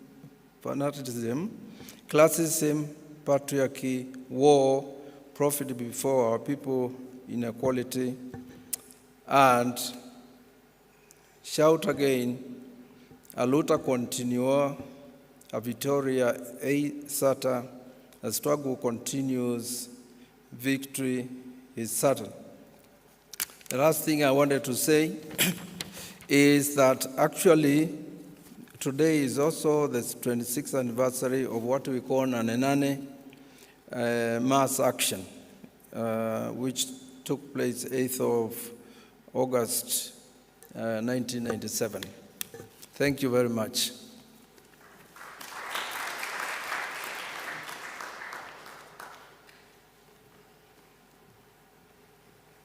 Professor Wanguigoro of SOAS.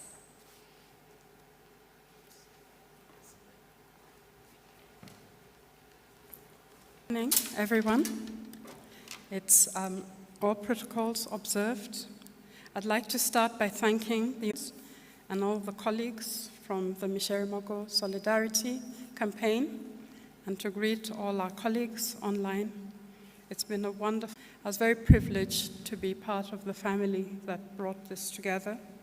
I'd like to acknowledge Dr. Moringo and my niece, Mombi, and also my niece in heaven, Jerry. I met them when they were very young, when their mother had left the country because she was in exile. And I've loved them from that time.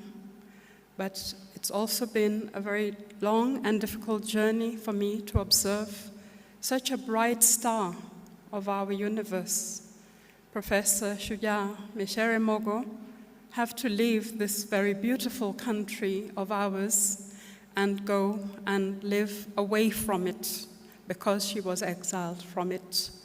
And I realized when I met Professor, I only recently realized that since I met Professor Micere Mogo, actually as a literature student, for some of you who do not know, I am a literary scholar, and I'm also indirectly a product of this university because you've given us two of the greatest gifts that have created my career for me.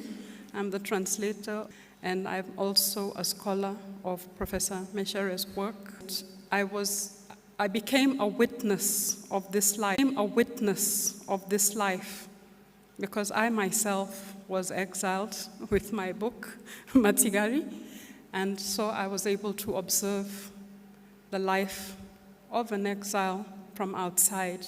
And from that age, believe it or not, as I watched Mombi and Jerry grow, I also became Micere Githai Mogo's daughter, because I was also a daughter in exile, and I had nobody to look up to, but she was there ahead of me, and I had read her work, and I was one of the very precious products of the work of this university that provided us with an African curriculum. At 10, I was to recite her poem in elocution. I took my child by the hand that Canon Omondi referred to earlier. And if you are our generation coming from a colonial education to an African independent education, you will know what that means. So I am one of those children of this university and of Micere Githai Mogo and the other colleagues who produced that curriculum. So I've watched Professor Micere. I had a light to look up to, and I had a scholar in my own field to look up to. And I thought I was only one who was Micere's children, but I realized as a global scholar, Micere has so many children, not just the ones who are named after her, not only just the students she has taught, but millions of people who emulate her, who study her work, who know that she's a very profound scholar, very serious scholar, very detailed scholar, and intellectual who we love very much. So with those few words, I've witnessed Professor Micere Mogo's presence in the world because of my own privileged position of being a scholar and a writer and translator early in my life. So I've managed to meet Professor Micere Mogo in very many parts of the world and seen just how profound her impact is on people. She has impacted me, and I've seen so many others of us. I'd like to acknowledge my sister scholars who are not here, who've been doing research and scholarship on Professor Micere Mogo over the last 10 years, and I'd like to recognize them. Professor Bessie Mohonja, Dr. Mshai Mwangola, Dr. Betty, Professor Dale, who's likely to be here, but we are so many of us, and we believe in her scholarship, which is holistic. It's needed. This idea of Ubuntu Utu is a very profound philosophy, which actually comes from our cultures here in Africa. And she incorporated this in her teaching, her learning, and her scholarship, so that life is not truncated in a lot of little silos, but that a human being is a whole person. I am because you are. So I'm honored to be here at this home of our knowledge and learning. The impact of this university across the world is immense, and I'd like to pay tribute to those who started this work with Professor Micere Mugo at its helm. I'm proud to see the female academics who have been treated well at this university, Dr. Wanjiko Kabera, who's here, who's also been a leading light for us scholars outside, Dr. Musonya, who's heading the department, Dr. Jennifer. We are very proud of the continuity. You do not know what impact you have on the world. And I hope that we continue to hear and learn more about this very special life. She's so loved. It is unbelievable. She said she knew 8 children. I was at the conference in Syracuse, which said goodbye to her when she retired. And the young people who are named after her, men and women, were in the room because their parents wanted this brilliance to be in their life every day. And they named their children Micere. And I hope that so many more Miceres will be born in this world, because as Kenyans and as transnational and global citizens, we have the brightest star coming from this nation of ours. And we thank the people of Dia and Baricho for giving us this special gift, and her wonderful family, her family recognized early and educated their girls, and we are very proud that we have been privileged to have this. I personally, I've lived in her shadow for over 50 years, and it is a great blessing. Thank you so much.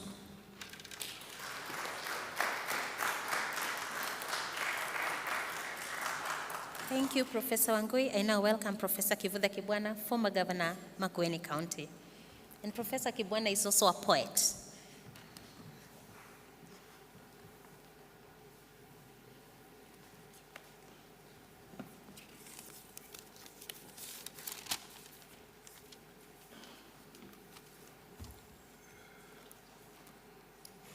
Dr.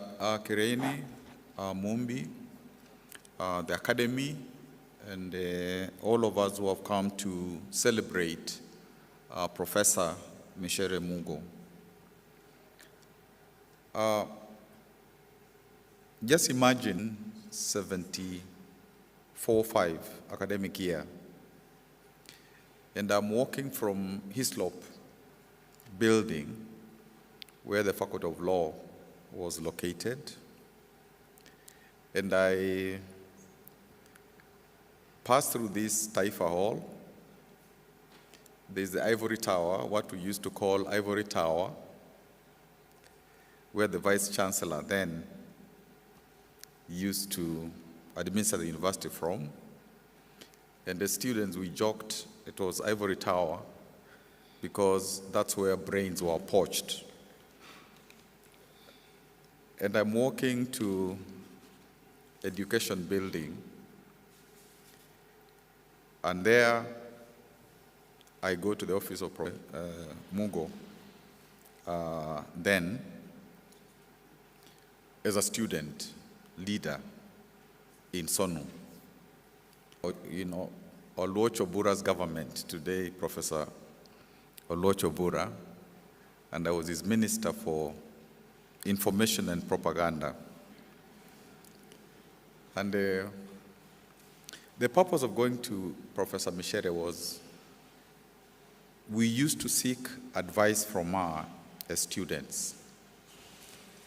And when some students were arrested, we also went to her, among others, to be able to seek assistance. And so 1974, 75, that is when I met Micere as a second-year student at the university in Faculty of Law. And many of us as students went to her. She was not afraid, even during those Kamaliza days. She was not afraid to meet us, talk to us, advise us, mentor us. And we therefore believed she was a special person because of that proximity and compassion. Again, as a student, we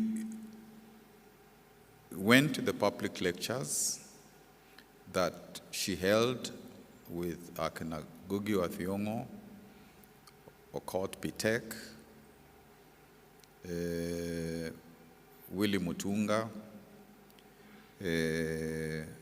Professor Mutiso, many professors during those days when education, to reach them and to be able even to have conversation and even discover that some of these are very brilliant minds who have been put aside because they were challenging systems and they were now said to be criminals. And that needs courage for you to say, I can go there, I can make a conversation, and I can change. And if somebody can change people in that kind of situation, if only they were allowed to have a major role in their continent, a lot of change would happen. And I was intrigued by that kind of how you use your knowledge to solve very difficult problems. Even people of that host country have a problem. As I conclude, I've also looked at some of Micere's work in terms of promoting Hutu, Ubuntu philosophy. Because sometimes scholars in this university and other universities were dismissed by, they were peddling Marxism, Marxist-Leninism, and they were not original and they were not creative.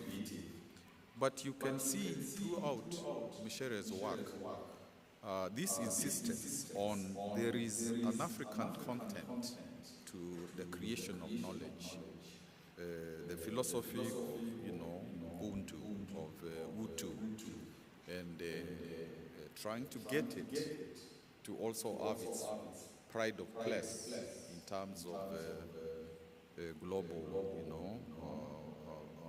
the way in which philosophy is articulated globally.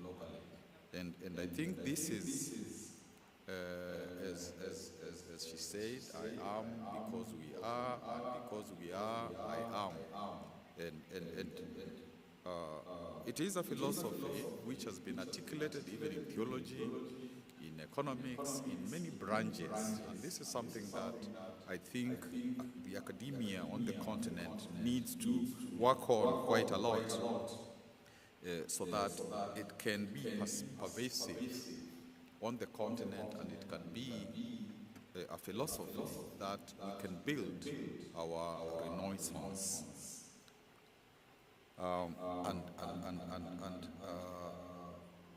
I think to really honor the life of Micere, one of the things that actually can happen, because the African diaspora, those academic people, business people, many people have gone abroad because sometimes it was not easy to live on their continent. They should be able to kind of like form a second Africa abroad. And all that they have learned, to be able somehow to share with this Africa, which is this side. And I don't know which African leader, I don't know Kagame, I don't know Sulu, who can actually facilitate the diaspora Africa and the Africa for them to interact and to be able to share, because there is a lot that we can benefit from those who went and are abroad. So let me conclude by reading. I hope I have some little time. There is a poem I wrote for Mukami Kimathi and Willie Mutunga, and I also want to posthumously also dedicate it to Micere. And I'm not saying that, Willie, we want you to soon go to the ancestors, because these other two have gone to the ancestors. We need you for many more years. The poem is Hero's Corner for Mukami Kimathi, Willie Mutunga, and now Micere Gidhae Mugo.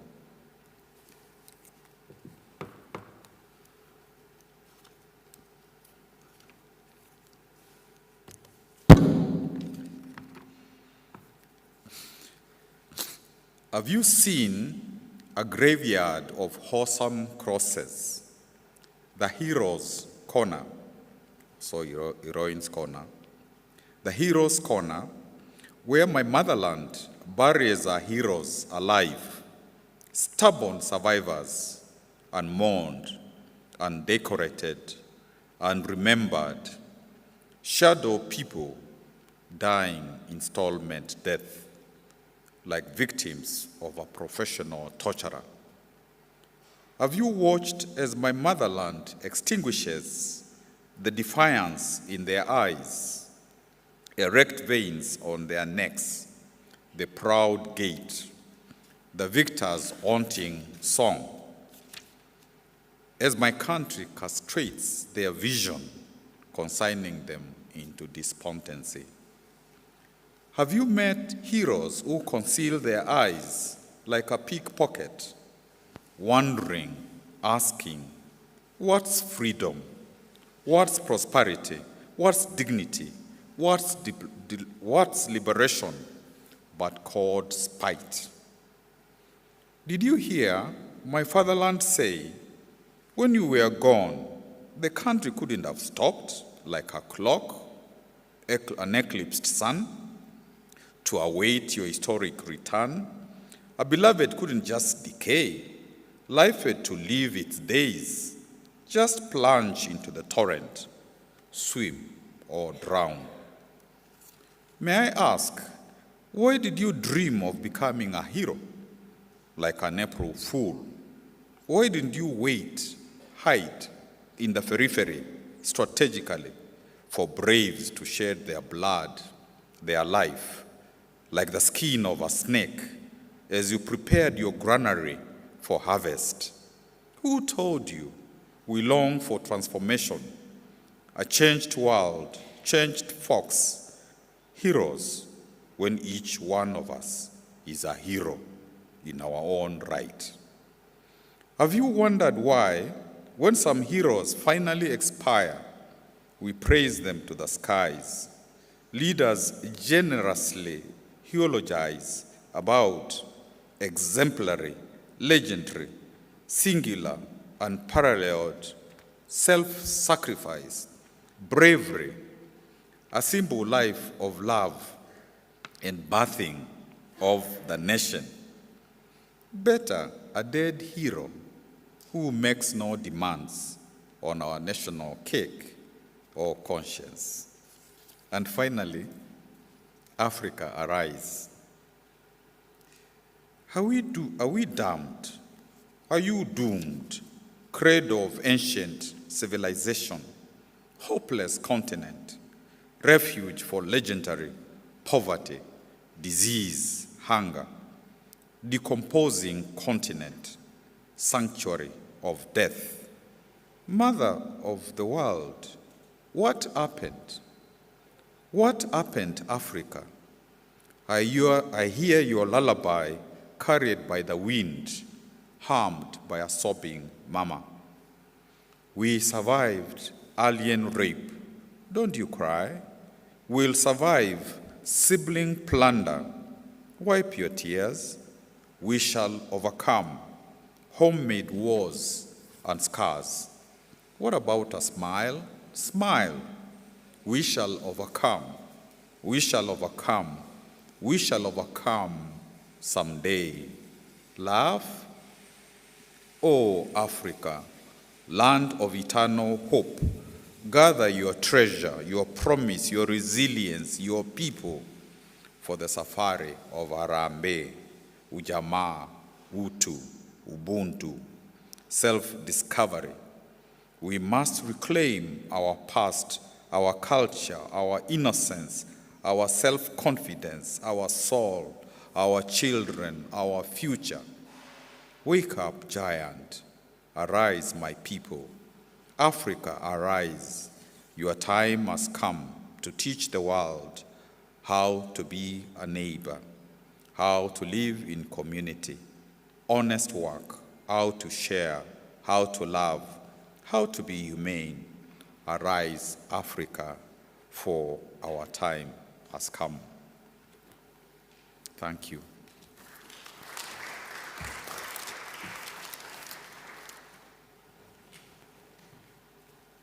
Thank you very much, Professor Kibwana. The next person that will speak to us, maybe I will request our guests to could go back to your seats because the next speaker is on Zoom. Thank you very much. Let's give them a round of applause. The next speaker in this team about Micere, the public intellectual, is the governor of Kisumu County, Professor Anyang' Nyong'o.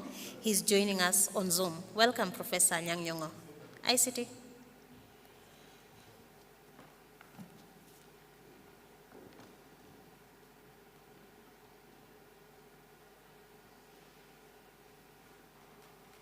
Thank you very much, moderator.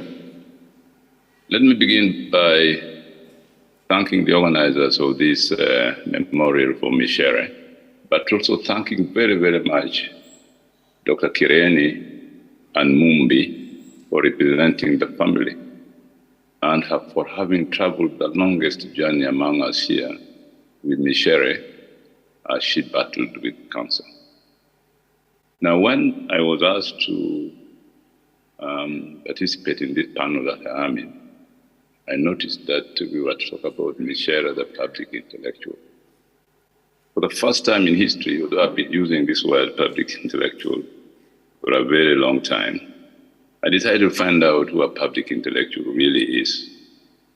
And Google defines a public intellectual, a well-known, intelligent, learned person whose written works and other social and cultural contributions are recognized not only by academic audiences and readers, but also by many members of society in general. But I'd like to add that a public intellectual is not just that. A public intellectual is somebody who uses, an intellectual uses his knowledge and his research and his writings to awaken the public about what is going on in society, about the ills in society, and to risk his or her life of speaking truth to power. And I think in that regard, Micere was really a public intellectual. I share a long history with Micere. When at Alliance High School, I think in really as a student at Makerere, she came to teach us at the Alliance High School. That's the first I met her. I was struck by her compassion and passion to teach, to dispense knowledge. Even as we were very young students, but of course, we could follow her very well. She took her time to talk to us about Kenya then, which was just becoming independent. Those were the years of the granting so-called independence to Kenya. Micere took her time to tell us what was going on in the years called the public domain. So she stuck to my mind. When finally we got together as dons at the University of Nairobi in the 70s, she was there earlier than me. I joined in 77 in the Department of Political Science and Public Administration. I remembered her very well because even in the years of being at Lance and coming to the university, I followed her career very carefully. And there was an election of a dean coming up in the Faculty of Arts and Social Sciences. I think the Faculty of Arts and Social Sciences would today qualify as a college in American terms. It was very big, many departments. The then dean, Professor Ruben Lugendo, was a very conservative person, Lord rest his soul in peace. And we decided that we needed somebody who was much more public intellectual, who would engage students' public affairs. We talk about what was going on in our society, what changes we needed. And a caucus of us in the Department of Political Science, myself, the late Dr. Paulo Njonyo, Professor Micere, and then in history we had Mukarungan, and in law we had Shadrach Ruto. And I think Willie was there. We decided to caucus about supporting Micere as the dean of the faculty. It was not going to be an easy task because the university generally was a very conservative institution then. And for that matter, we were called Young Turks. I think I became a Young Turks much earlier than politics. And we also convinced our chair, Professor Mohideen was very much with us, that this is something we're pursuing. It was not an easy campaign. As, I remember one day, Dean Ogendo called me to his office and said, my father was his teacher, said, the son of my teacher, you are making a big mistake. In this day and age, a woman cannot be the dean of this faculty, and you will live to regret it. Of course, I didn't reply because he was a senior man to me, I just left. But we continued the campaign, and in the end, Micere won. And she didn't disappoint. Again, I remember that point in time, as somebody said earlier, I think it was Mugo gave his speech, a recorded speech. Micere, because of her activity and activism in the university as a public intellectual, was actually arrested and put in the Central Police Station with her baby. This is something which was horrible, even by any public standard whatsoever. But of course, we really struggled and made noise to the government and pressurized. And in the end, Micere was released. Now, those are the early days of working together in university. We used to attend lectures together, give lectures to students, and in students become aware of public issues. Because if you live in a society where you know something is wrong but don't speak out, you must be part of the parcel of the oppressor. As a friend of mine would say, don't just complain, organize, educate. Don't agonize, organize. So we decided that we must begin by the university, organizing ourselves in a faculty led by a progressive person. To cut a long story short, things were so rough that I was one of those who went to the early in end of 1981, before the attempted coup, for reasons that I don't want to go into. But it was just as well because things became so bad at the university that the voice that we used to have could as well be expressed abroad to support the institution in terms of making students and staff aware of public issues. One of the things that Micere did when Moi became president in 1968, Moi became president and said he's going to be different from Kenyatta, that he's going to preach the philosophy of love, peace, and unity. Micere was very, we organized a lecture at the Taifa Hall where you people are now. And I think in the panel in that public lecture was Micere. I said, let us look at this philosophy, so-called philosophy of love, peace, and unity. Love between who and who? You can't have a love between you and the oppressor. No way. Peace, where? Has there been peace in this country since independence, seeing what has happened, assassinations and so on? Unity, how?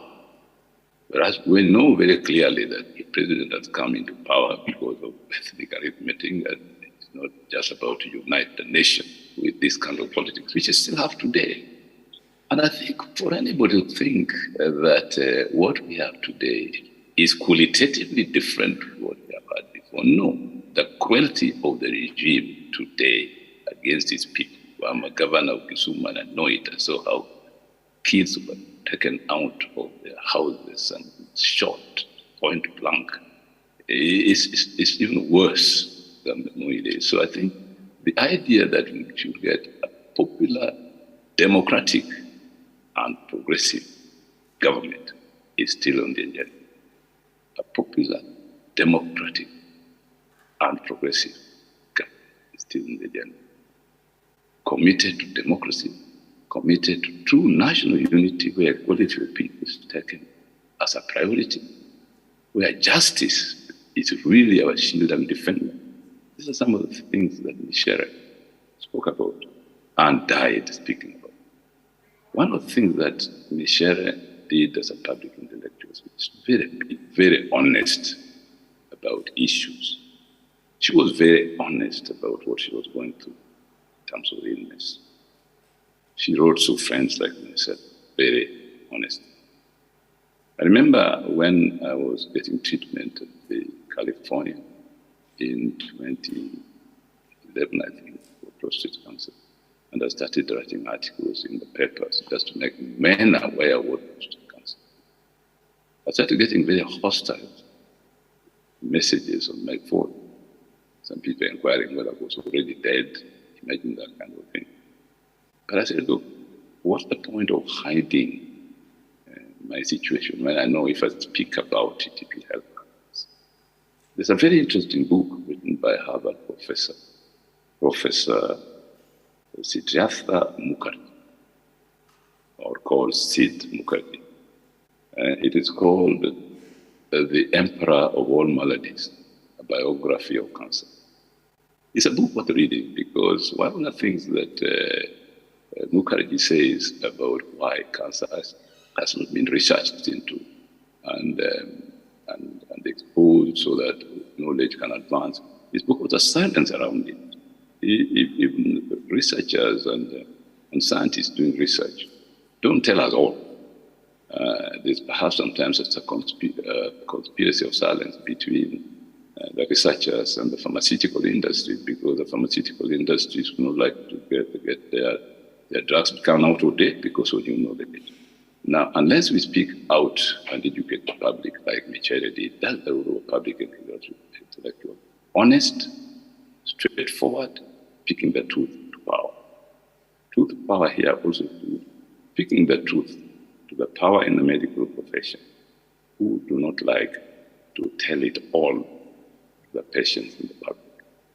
And I will tell you that one of the things that happens in Kenya, why cancer is diagnosed rather late, is because our own doctors sometimes are very shy to tell a patient the truth of what is going through. And then you have to refer yourself to other jurisdiction to get the truth. By that time, maybe it's rather late. But I think it's important that we follow the example of Micere, a true public intellectual who is ready to seek truth to power, to whatever cause, for the good of the public. Frank, honest, committed, and straightforward. That was what Micere's life was all about. And I'm quite sure that when we discuss further with our family and with colleagues and with friends, more will come out of Micere's biography than we can talk about now. Because in her letters to friends, and I will tell you, my wife Dorothy and I, and Mumbi knows this because Mumbi was a participant in this very closely. Micere never minced her words. She will tell you, this is what I'm going through. But from next week, I may not be communicating. So please understand. Now, if this is the person who is sick apologizing to you that I will not be communicating. Whereas it's you who will be apologizing to. But it is that degree of honesty of a public intellectual committed up to the last moment of living life that changes society for the better, that tells truth to power, wherever that power is. And I think I myself, looking at what's happening in this country, my colleagues have talked about the struggles in the 70s and how we organized the faculty of arts and social sciences to initiate a dean against all odds, and how during her reign a lot of progressive things happened in the university. But it's that progress that became a danger to our future in the university. And it's no wonder that most of us of that generation, of that commitment, in the end were driven out, but we didn't give up. We came back in many ways. The sheriff could have come back. But for her sickness, of course, it was much better to stay where she was, because it requires very careful follow-up with the doctors and so on. In the end, she couldn't have been very useful for us, to society, if she didn't look after her life. But the first responsibility of a progressive intellectual, a public intellectual, who lives his or her life for the public. Thank you very much for organizing this discussion on Micere, and I hope we shall all remember her in many ways, more ways than one, and always write honestly and truthfully in remembrance. I'm sure there are.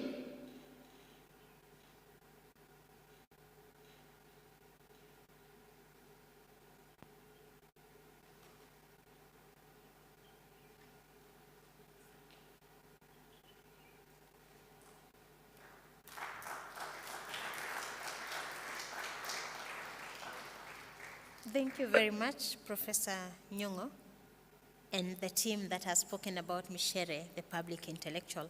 Please allow me now to introduce my co-MC, Dr. Stella Bosire, to take us through the next part of the program until lunchtime, as I take a short break. Thank you. Thank you so much for the amazing work you've done this morning. My name is Dr. Stella Bosire. It's such a privilege to take over from my colleague. I am an activist, a feminist, a legal scholar, and a medical doctor. And so it gives me such privilege to be among many of you are intellectuals. Our next session is going to be, we're going to request, most of it is going to be online. Professor Bessie Muhonja will be doing her speech online. Then we have Professor Wanjiku Kabira. I don't know if Professor Wanjiku Kabira, Professor, please come to the podium. Thank you. As Professor is coming to the podium, we'll have the Ndungi Githuku. Ndungi Githuku will do a presentation just after this session. I don't know if you have Professor online on Zoom. I am. Thank you so much for having me. Asante, Prof. Am I okay to go? Hello, can you hear me? Yes, we can hear you. Please go ahead. Shukran. Well, thank you. Thank you, shukran. And thank you so much for accommodating me. Transport got in the way of my getting there, but I'm still on my way there and I'll make it before the end of the day. Asanteni sana. I just want to start off by speaking to my dear sister, Mumbi, and Dr. Kiranian family. Thank you for sharing this great human with us. And to all of you present here, because we loved her, Poleni. It has been a loss, and it is a loss for all of us. I will read most of my presentation because a while back I shared the stage with Mwalimu, and subsequently she asked me to share that presentation with others. And so in honor of that, I would be liking to share it almost exactly as she heard it. But let me start by saying Professor Micere Mugo was and remains my Mwalimu, my sister most, that was her word, my mentor and academic and life maito. I have been asked here today to speak on the inheritance, this legacy of Utu in scholarship, which she has bequeathed to us, and also represent her siblings, sisterhoods and cis brohoods in the diaspora. Cis bro was also Mwalimu's word. So I will use some of my time to rush through bits of this thing she asked me to share, which is also a forthcoming publication already in production that responds to the first charge. and the second part of my presentation to read just a couple of the statements I brought from the siblings in the diaspora. Allow me to start with a praise song from one of Mwalimu's sister, Nkiru Nzegu, Sunni Distinguished Professor at the State University of New York, who's also Professor Extraordinarius for Transdisciplinary Research and Graduate Studies at UNISA and founder of the Africa Knowledge Project. She sings, Micere Githai Mugo, daughter of Mumbi, who made rain with words, who turned fierce men into boys and made them quick, who could not be contained by prison walls of fear, who would not be silenced or made to disappear, who clapped thunder and roared like lions, who crossed the ocean to plant new Mukoyo. Micere Githai Mugo, daughter of Mumbi, arise in power. Ashe, please join me. Ashe, Ashe. For years now, some of my work has focused on the academic and activist perspectives of Mwalimu Micere Mugo and Professor Wangari Maathai that insist on establishing the relevance of indigenous African knowledges and living practices. I try to underline how these can inform the definition of methods and languages of critical African studies across the disciplines, center indigenous African knowledges in global studies, and ground activism, as well as day-to-day practices of not just being African, but really being human in the age of globalization. Specifically in relation to Mwalimu, I extrapolate the value of her work to Africanist and global studies in various disciplines and fields, as well as activist, policy-making, and artistic production endeavors, offering various delineations of Utu-centric scholarship. Utu, Ubuntu, orients radical living as both a philosophy and active process for individuals and communities reimagining themselves as engaged in relations and encounters with other humans rooted in ethics and values of equity and honor for the humanity of others and for their environments. Actuating Utu is an exercise in expediting humanness and humanity in a way that Mwalimu modeled for us. Micere Githai Mugo's collection of speeches and essays titled Writing and Speaking from the Heart of My Mind pronounces that the mind has a heart. The title and the chapters are a call to humanizing scholarship by centering Utu. Mugo, who professed a personal commitment to the philosophy of Utu, defined it as the, quote, essence of being human and demonstrating communal solidarity, unquote. Utu as a philosophy and as an active way of knowing, being and doing is grounded in the consideration of personhood and humanness. Mwalimu explicated, quote, the act of being human is in the affirmation of others' humanity. Without this, we are a mockery of the human essence, unquote. Utu-based approaches to the creation and consumption of knowledges therefore engage and center humanity and humanness. Mugo directed us to activate pedagogies, methods, perspectives, languages, and philosophies which demonstrate humane ways of doing knowledge and knowing. Mwalimu further maintained on living with Utu in a globalized world, quote, I subscribe to it heavily. I tell you, don't listen to anyone who suggests to you that this kind of thinking belongs to primitive or communist societies. Every human being should have this as a life motto, unquote. She directed the application of critical Utu-centric thinking and scholarship thus. I offer no apology, quote, I offer no apology in embracing the notion that my mind has a heart. This is because I am persuaded that the challenge for the 21st century is not to flaunt knowledge, but rather to humanize it, unquote. So, as we seek to define the languages, methods, and theories of humane scholarship, the ways of being, doing, and knowing of Mwalimu Micere Githai Mugo should be instructive and grounding. I mention in the following just some principles of humane scholarship as conceptualized by her. 1, Utu-centric scholarship must be humanizing. It stands in service to the humanity of the researcher, researched, and the audience of the work. 2, Utu-centric scholarship is inexorably humanitarian. It begins with examining and appreciating the primary purpose of scholarship and education as service to Watu, the people. 3, Hutu-centric scholarship is fundamentally liberative. It delivers inventive debordering of languages, disciplines, approaches, world senses and lenses. 4, Hutu-centric scholarship is inclusive and reciprocal. She invited that we partner with communities as ideological allies to purposefully actuate and represent Hutu and humility in their work.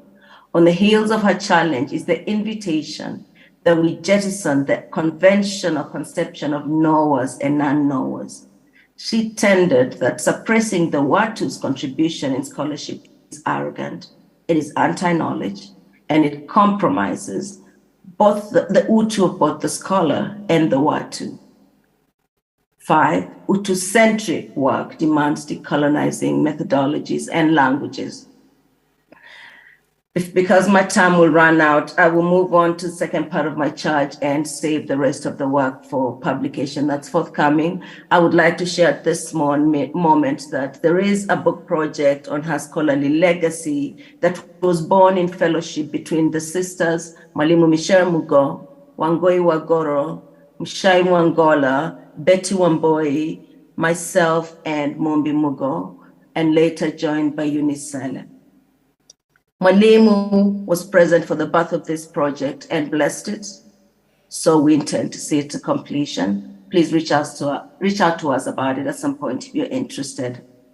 On the second part of my charge, the Micere Mugo siblinghood spanned generations, regions, cultures, academic spheres. Unfortunately, looking at the clock, time allows me to share only what I shared from Professor Nkiru Nzegu earlier, and the first of the statements I received. Deepest apologies to everyone whose statements I'm unable to share at this moment. This one's from Professor Carol Boyce Davis, Professor of Africana Studies and Literatures in English, Cornell University, and author of Black Women's Rights, Leadership, and the Secularities of Power. She says, Micere Mugo's statement as early as 1976, quote, "I see a system where all the oppressive institutions are dismantled, politically, socially, for the sake of men and women," quote, is an apt summary of the politics which guided this intellectual activist throughout her life. To advance this ideological approach, which in many ways provided the definition of African feminist positions of the first generation of scholars who openly espoused what was then considered a radical framework. Micere used all the available genres, poetry, plays, essays, academic lectures and papers, monographs to advance these positions. Her work on African women's leadership preceded contemporary intellectual articulations like mine, combining her own practice with her analysis into a dynamic praxis presented with amazing grace and charm, while uttering some of the most powerful pronouncements with a characteristic beauty. In what is affectionately or derisively called upstate New York, devoid of the cultural diversity of New York City, Brooklyn, or Harlem, she brought Africa alive in myriad ways, creating community, being readily available when called upon to lecture, teaching memorable classes, serving administratively, given her prior experience as the youngest and first African woman dean of the University of Nairobi. Above all, bearing the laws which exile brings in both personal and public ways. Micere, experiencing the unparalleled grief through the pain of losing one of her daughters after witnessing her decline, maintained always an elegant presence. I will miss her quick-witted emails, sometimes with dry jokes and commentary about the demise of US claims to democracy. Her last words to us, as we honored her via virtual Africa Literature Association Forum just weeks before her passing, reveals that grace. And here is the content of that email from Mwalimu. Hugs, dear Sister Carol. Your summary in terms of coverage by the roundtable could not be neater. All of you was stunning, and your presentations, wow, Sisters, you know how to uplift and empower a sister. For this, I say, Ashe, Afia, Moyo, I love you all. Signed, Micere. May she multiply. Ashe, Ashe, Ashe. Thank you.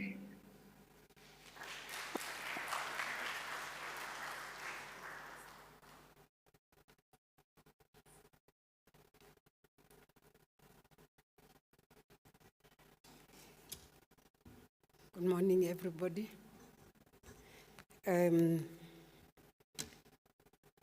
All protocols observed. But I want to thank Mobi for sharing your mother with us, not just here, but in the whole world. So we thank you for that. I also want to thank Dr. Muringo for making your house a home for Micere every time she came, and bringing the friends together so that over the years she has continued to interact with her friends in this country, and we are very grateful. We have very good memories of those meetings in your house, so we thank you for that. In the spirit of Oricha and culture, and for Micere's love for Oricha, I chose to celebrate her through a style in Oricha. And I will do that very soon, because Micere was my teacher, my mentor, and also a friend.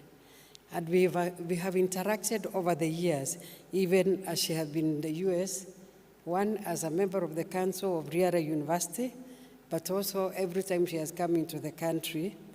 And very often we have had very good moments just celebrating ourselves as women in this country, and catching up with what she's doing outside the country and what the women are doing in this country.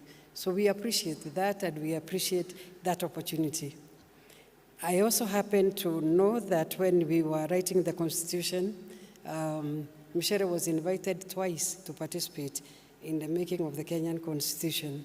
And I remember that she spent about a week in North Rift in Naivasha, and her broad area of consideration was in culture and human rights. So we think about her, not actually as somebody who has been away, but as somebody who has also been part of the growth of this country and has continued to contribute to the same. So we are very happy that we are able to celebrate this moment and also think of her and remember her. So in her later days in life, I listened to her giving her presentation. I remember in particular 844 on this compound, 844 building, where we launched her book, Thinking from the Heart of My Mind. And she gave her presentation in African narrative form. And I thought it was the most beautiful presentation that I have had, where it's not a lecture, but she interacted with the audience in the same way that the narrative form, African narrative form does. I therefore chose to celebrate her through a griot, a modern griot. And, a griot actually is also a leader in terms of African art form. And I'm going to call my griot today, the modern griot, to come and celebrate with me. Thank you.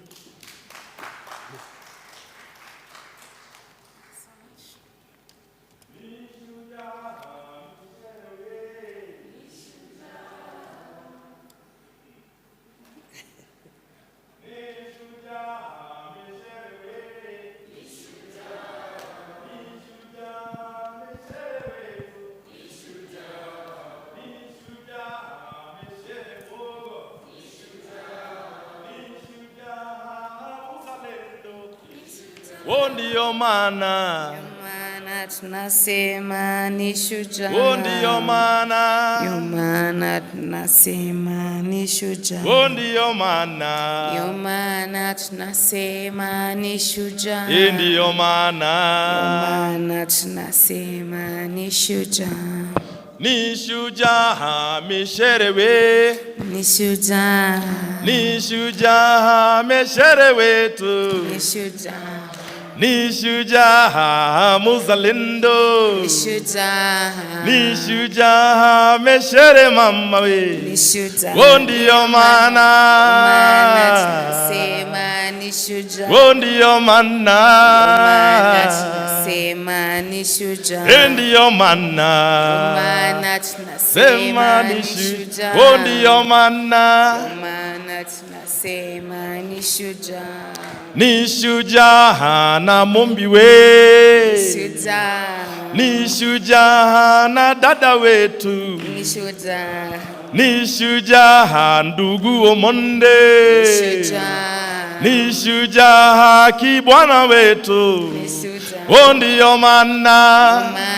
Tunasema ni shujaa. Ndio maana. Tunasema ni shujaa. Ndio maana. Tunasema ni shujaa. Ndio maana. Tunasema ni shujaa.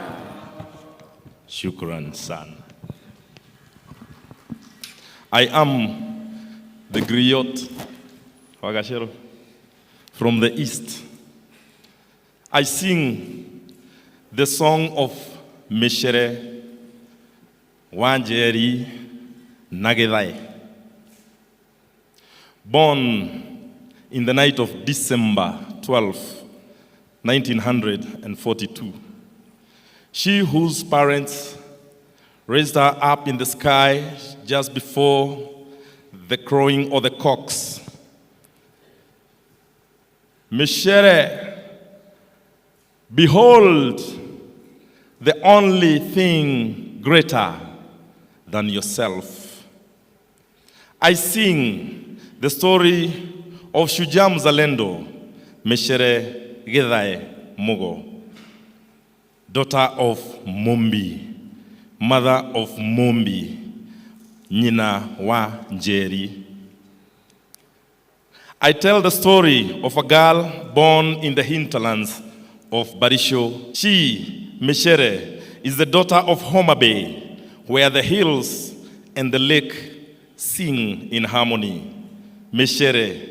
She is the daughter of Ingo, daughter of the crying stone, those shaped like women, crying, strong, firm, defiant, resisting the sun, kissing the moon, dancing steadily with the wind, welcoming the rain. Ni shujaa Micere wetu. Ni shujaa. Ni shujaa we muzalendo. Ni shujaa. Micere, she is the daughter of the coast, the daughter of Mekatilili wa Menza. She who was stolen by the colonial terrorists, taken all the way from Giriama land to Gusii land, where she broke out of prison and walked back more than 1,000 kilometers, back to Malindi to continue with the liberation of our people. She is sister to Maggie Gona, Maimuna Muidau, Grace Chongwe, Micere. She is the daughter of Kenya.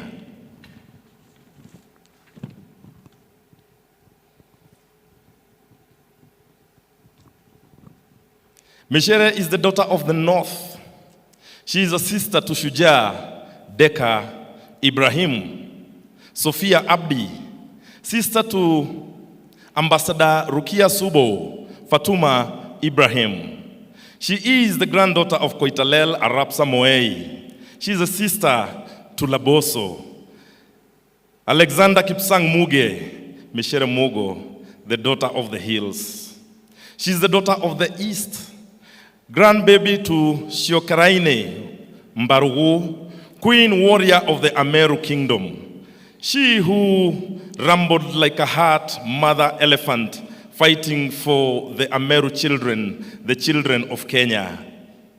I am just but a griot who is inspired by Micere to tell and retell the stories of Africa, of liberation, of our land and its tribulations, of the great giants on whose shoulders I stand. I am the storyteller of a great African woman, Micere Wito, she who soared up to the apex of thought and articulation on behalf of we who are still shackled by the yoke of colonial manipulation, neo-colonial oppression, neoliberal exploitation. Micere belongs to the League of the Great Kings and Queens. She belongs to the Confederation of Sundiata, the great king of Mali Kingdom. Micere is Ya Asantewa of Ghana. She is Queen Nyabingi. She is Nzinga of Angola. Micere, she is Queen Nani of Jamaica. She is Modoni Nyanjiro Hibarabara. She is Mama Yetu. She is Wangare Wamadhai. Micere is you, me. Nishuja Micere we. Nishuja. Nishuja we Mama Yetu. Nishuja. Nishuja Micere we. Nishuja. Nishuja ewe Mama Yetu. Nishuja. I speak of a great soul, Micere, the whispering lecturer, the mother of academic excellence, first black girl to study in an all-white school, flying high above the rainbow of academic success, joining the great Makerere minds, shaping her young mind into an embodiment of defiance against academic and literary oppression, joining the army of the minds, the uncompromising minds, the unshaken minds, the strong minds, the consistent minds of Rubadiri, Ruganda, Imbuga, Owor Anyumba, Jane Nandwa, Kavetsa Adagala, Taban Lol Yong, Gogi Wadhiongo. Declaring the battle of the mind, dismantling the Department of Mental Slavery, replacing it with the Tower of African Identity. Now, Nairobi has become too small for her. She has to leave. The gates of prison have started opening. She has started walking through the gates of prison, which is now welcoming all sharp and progressive shapers of our future. But Micere belongs to another home, a home called Africa. Micere connects with the spirit of the African freedom struggle, Zimbabwe, giving solidarity together with Sally Mugabe, Winnie Mandela. Micere is Samora Machel. She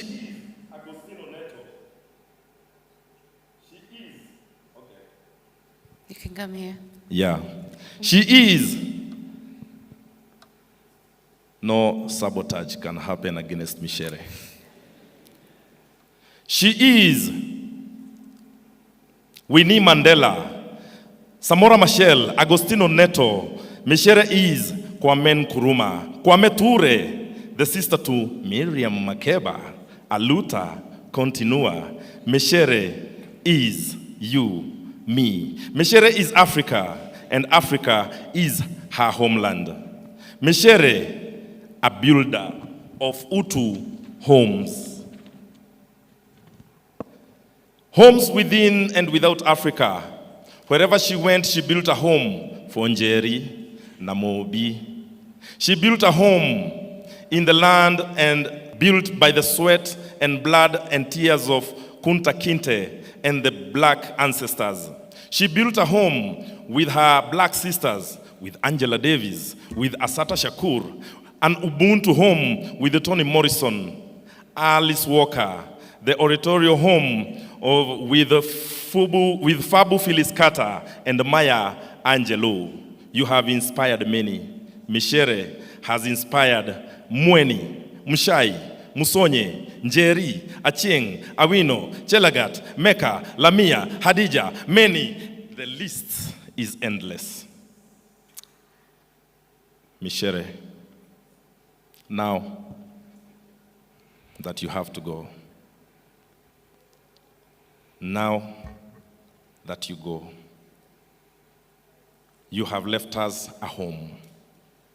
Now that you go create another home with our ancestors, another home with the Chinua Achebe, with Awur Anyumba, with Wahome, who is Pasmotahi, a home with your friend Ama Ata Aidu, a literally home with your bosom buddy James Baldwin, a home with Wangari Mutamadai. Tell her,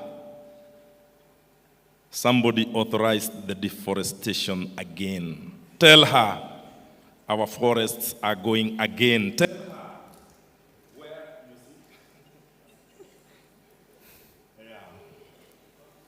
I'll continue. Tell Wangari Maathai that the snow on Mount Kenya is melting. Tell her that the Embobut forest is gone. Kakamega forest is going. Ngong forest gone. Kenyan soul is going. Tell her, go build a home with Steve Biko, Pio Gamapinto. Go build a home with Karemi Ndudu, Odindo Opiata. And create another home. We let you know that you remain the wind beneath our wings. Your inspiration continues. Ubuntu continues. Utu continues.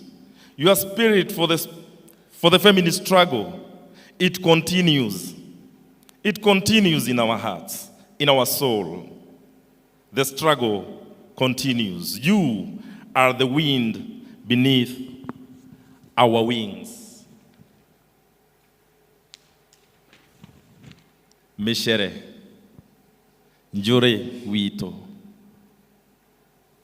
mzalendo, shujaa, vienawega, nodo tutigete. Go well, but you remain strongly in our hearts. Nishuja Micere we. Nishuja. Nishuja Micere mama. Nishuja. Nishuja Micere we. Nishuja. Nishuja Micere wetu. Nishuja. Oh, ndiyo maana tunasema nishuja. Ndiyo maana tunasema nishuja. Ndiyo maana tunasema nishuja. Ndiyo maana tunasema nishuja.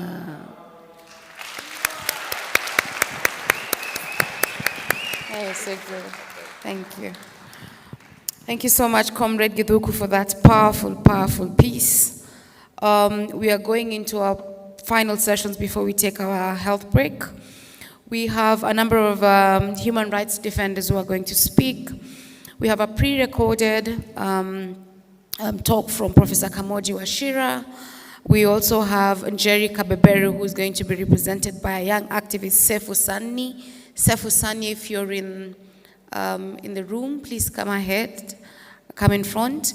Honorable Paul Muite could not make it, though he has a pre-recorded message, and he will also be represented by DK. DK?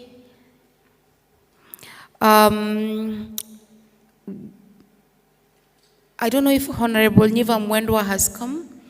Honorable Niva Mwendwa is taking a, all right. Dr. Mshai Mwangola. Dr. Mshai Mwangola. All right. After this session, we are going to have a final performance by Riara University students. Please be on standby. And then we'll take the health break. Just a point of admin issue. When you come out on your left side, the first floor to the 5th floor are where the toilets are. You can use those ones. Sorry, we did not mention that in the beginning. All right, we'll start with the Zoom. It's a recorded message.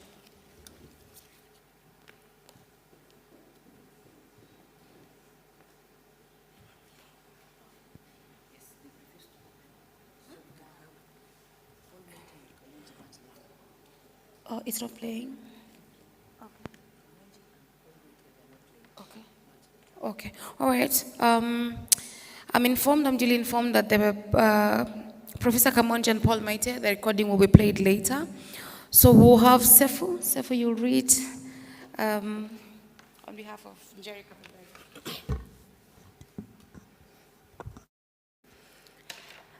My people, open your eyes and answer the call of the drum. Nairobi, Nairobi, Micere Mugo has shown us the light of freedom. In Nairobi, our luta continua, continua. For Micere, our luta continua, continua. My name is Sefu Sani. I'll be speaking on behalf of Njeri Kabeberi. And I will be speaking on the facet of Micere Mugo as a human rights defender. And we have heard about Micere Mugo in many lights. We have heard of her as a public intellectual. We have heard of her as a mother. Thank you very much, Mumbi, for being here, and for Dr. Kierani as well. And I will speak on a facet of her life, which was human rights. And of course, as human rights defenders as well, we are not dull people, are we? Are we dull people? So we are here to celebrate a facet of Micere that is lively. We are celebrating her usanii, si ndio? Na tunasema kwamba sanaa ni kioo cha jamii. So when we sing, when we write, when we do our poetry, it reflects on what is happening in our society. It would be very wrong for us to have talents of writing, of music, of poetry, but we only use it for entertainment, and we do not speak about the social evils that are happening, that we do not educate, that we do not pick on these things.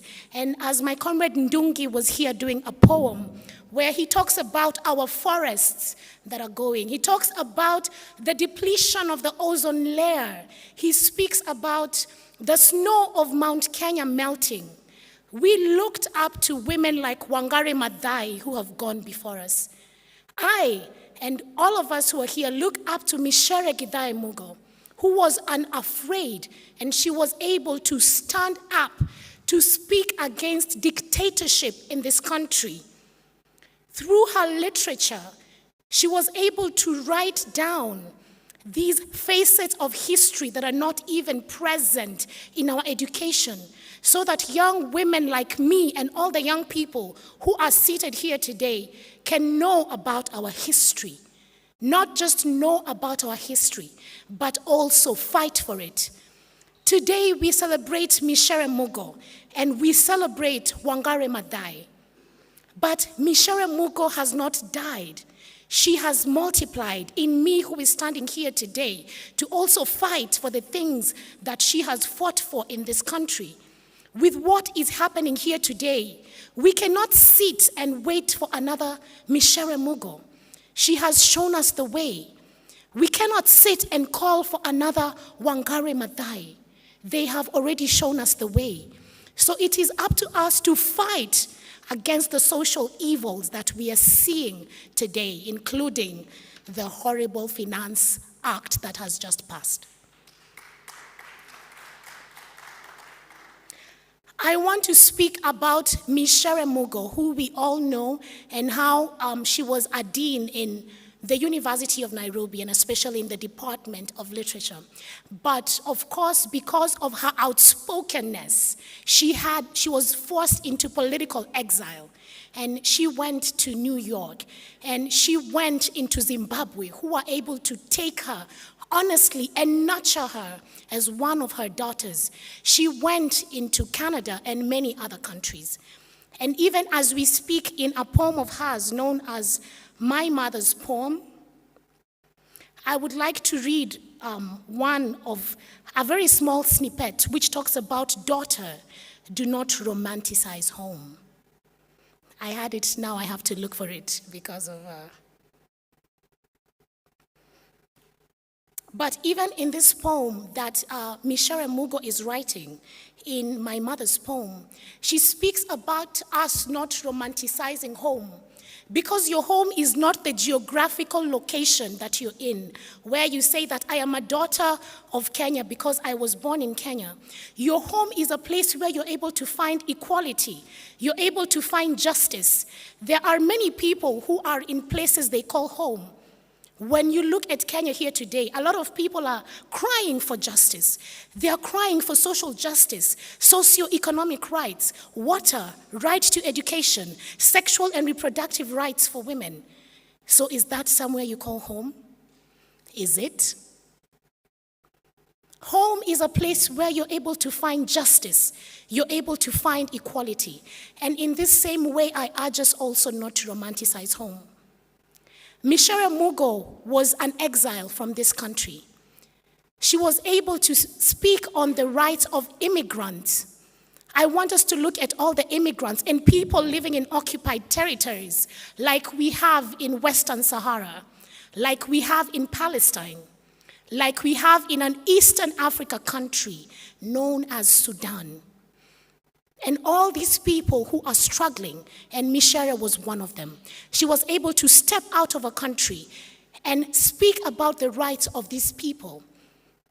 And this is how she came with this ideology of Utu, humanity. And she personified the Shona greeting, where I ask you, how are you? How do you respond? How do you respond? I am well if you are. Utu, umuntu kumuntu gabantu. Micere was able to impersonalize internationalism in the sense that we are united wherever we go if we are facing the same struggles. If we have people who are oppressed and people of the working class and people who have not attained equality and justice. So I urge the working class of the world to unite because we have the same problems. And I say once more, daughter, do not romanticize home.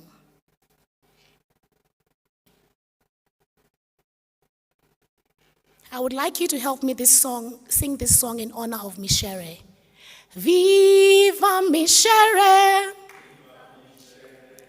I don't think Micere was this dull when she was doing her things. So, Viva Micere! Viva Micere!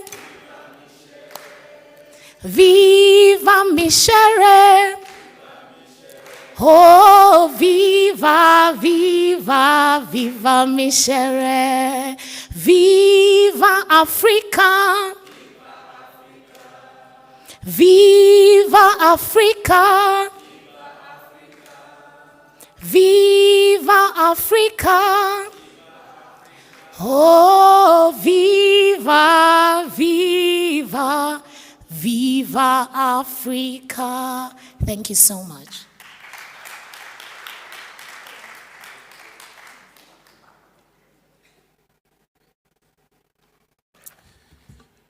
Wow, viva Micere.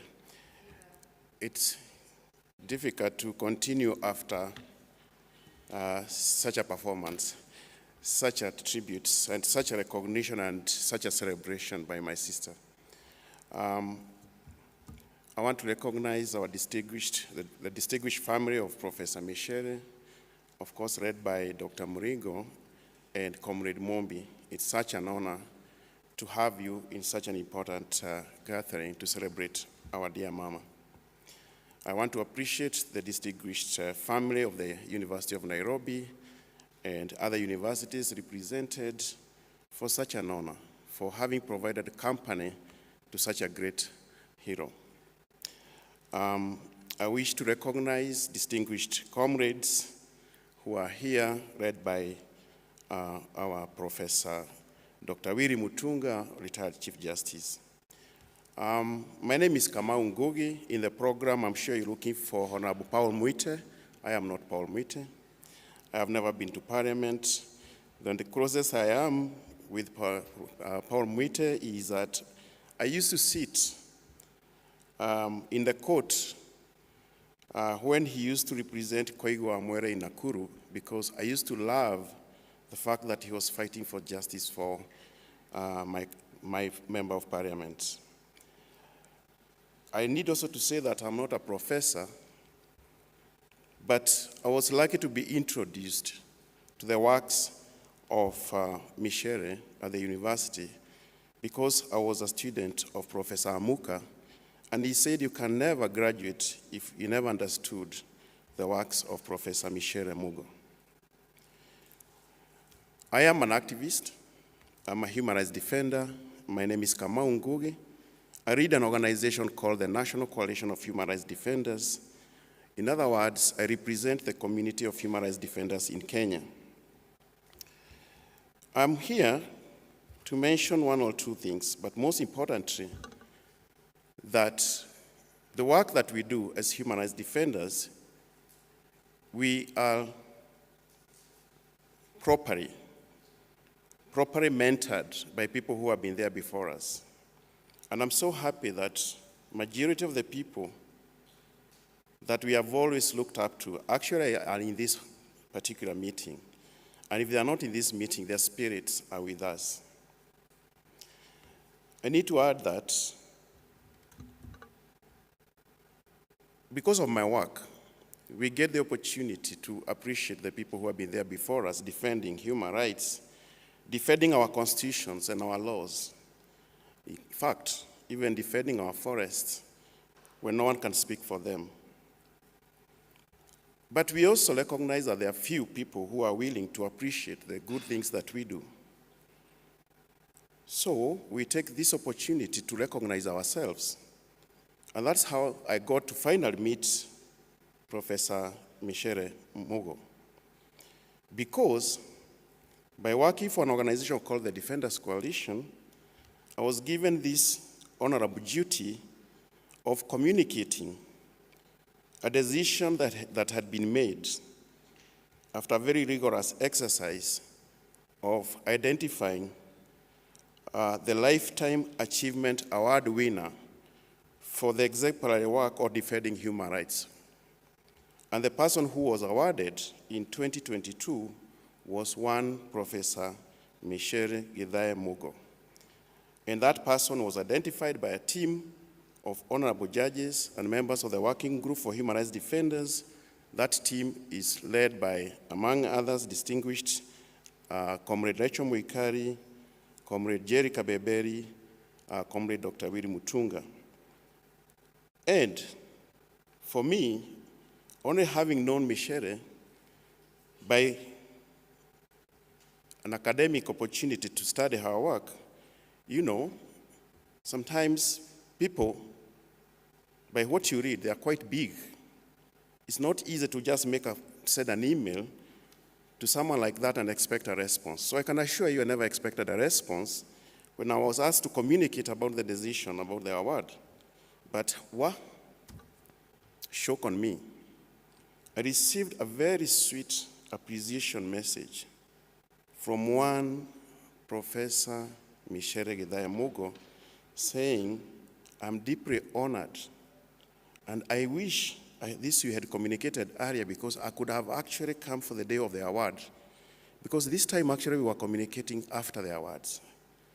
So she said, in addition to appreciating and accepting the award, I will actually travel to Kenya. This is This was in January. And true to her word, Micere and dear Mombi, they actually came and allowed us to celebrate this great achievement. It's great achievement because, one, Micere admitted that I have not been feeling well. I've been sick. I'm struggling, but for this one, I'll come. So for me here, is just to say, as a member of the Human Rights Defenders community, we feel totally honored by that honor. We're supposed to have honored Micere, but actually Micere honored us. But please, let me also say something about what Micere wrote or sent a message after we had honored her. This was what she said. And this was again by another email. She said, yesterday was without a doubt our happiest day since we arrived in Kenya. What love, what positive energy, what uplifting messages, what an empowering and inspirational moment. I feel so energized, as does my comrade Mombi. Mere words cannot express our gratitude, but still, they must be uttered as an expression, an extension of the spirit, soul, and memory that we live forever. Thank you, thank you, thank you. I read this because I'm lucky I'm not, to some extent, yes, I said I'm an activist. I'm not a professor, therefore you'll not accuse me of plagiarism. So what I'll do instead, I actually use some of her words and say, as a human rights defender, you inspired the activism in us. You actually the one who energized us. You mentored us. And for that reason, the best thing I can do on behalf of the Human Rights Defenders Fraternity is to say, long live the revolutionary spirit of Professor Micere Mugo, long live. Long live the revolutionary spirit of Professor Micere Mugo, long live. Long live the spirit of Micere Mugo, long live. Thank you very much, and we hope that, and we pray that Mama rests in power. Thank you.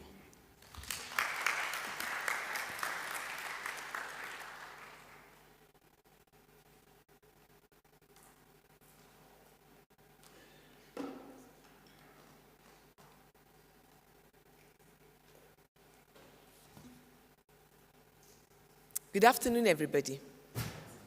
Okay, let me warn you, I'm a storyteller. I don't do the cold, I'm not sure if you should be up on stage. Good afternoon, everybody. We are here to celebrate a great woman, aren't we? Yes. Good afternoon, everybody. Good afternoon.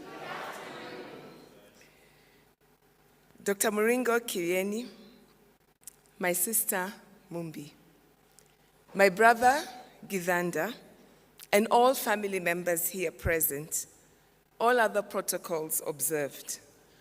I'm really here to read a message on behalf of my school sisters at Limuru who have gone to Limuru Girls.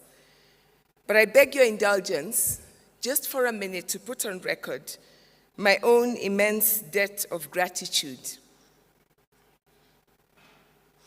To have been privileged, to have been met, mentored, loved and affirmed by my mwalimu, sister, mentor, role model, together with my sisters, Professor Wangoi, Dr. Betty, Dr. Bessie, our sister Mumbi, and our sister Njeri Koi. And now to the words from Limuru Girls. Hadithi, hadithi. Hadithi, hadithi. Hakuna uongo hapa lakini itakolea. It was the dawn of an exciting new decade, the 60s. The Kenya colony was in a frenzy of transition. Everyone, well, almost everyone was excited. Behind lay the trauma of the state of emergency. Ahead was the heady promise of Uhuru. The excitement rose to fever pitch in February 1961, with the first elections to ever bring in the majority of African seats at the Legislative Council. Everywhere, there was change in the air as white faces gave way to black faces. A new euphoria as preparations were made in earnest for the birth of Kenya as a brand new independent nation. And on all fronts, the changes were happening, sometimes faster than the guardians of the old colonial era were ready to accept. And so it was that change came to a little school tucked in the heart of what was then called the White Highlands, where, according to school law, a progressive head teacher put a daring proposal on the table before her board. It was time, she said, for the school, which had begun as a small family initiative in 1922, to take the big step away from racial exclusion to integration. It was time for Limuru Girls' School to take the big step as it approached 40 years as a whites-only establishment to integrate. To the school community, this was as momentous, as daring, as the idea of independence was for many in the country. What?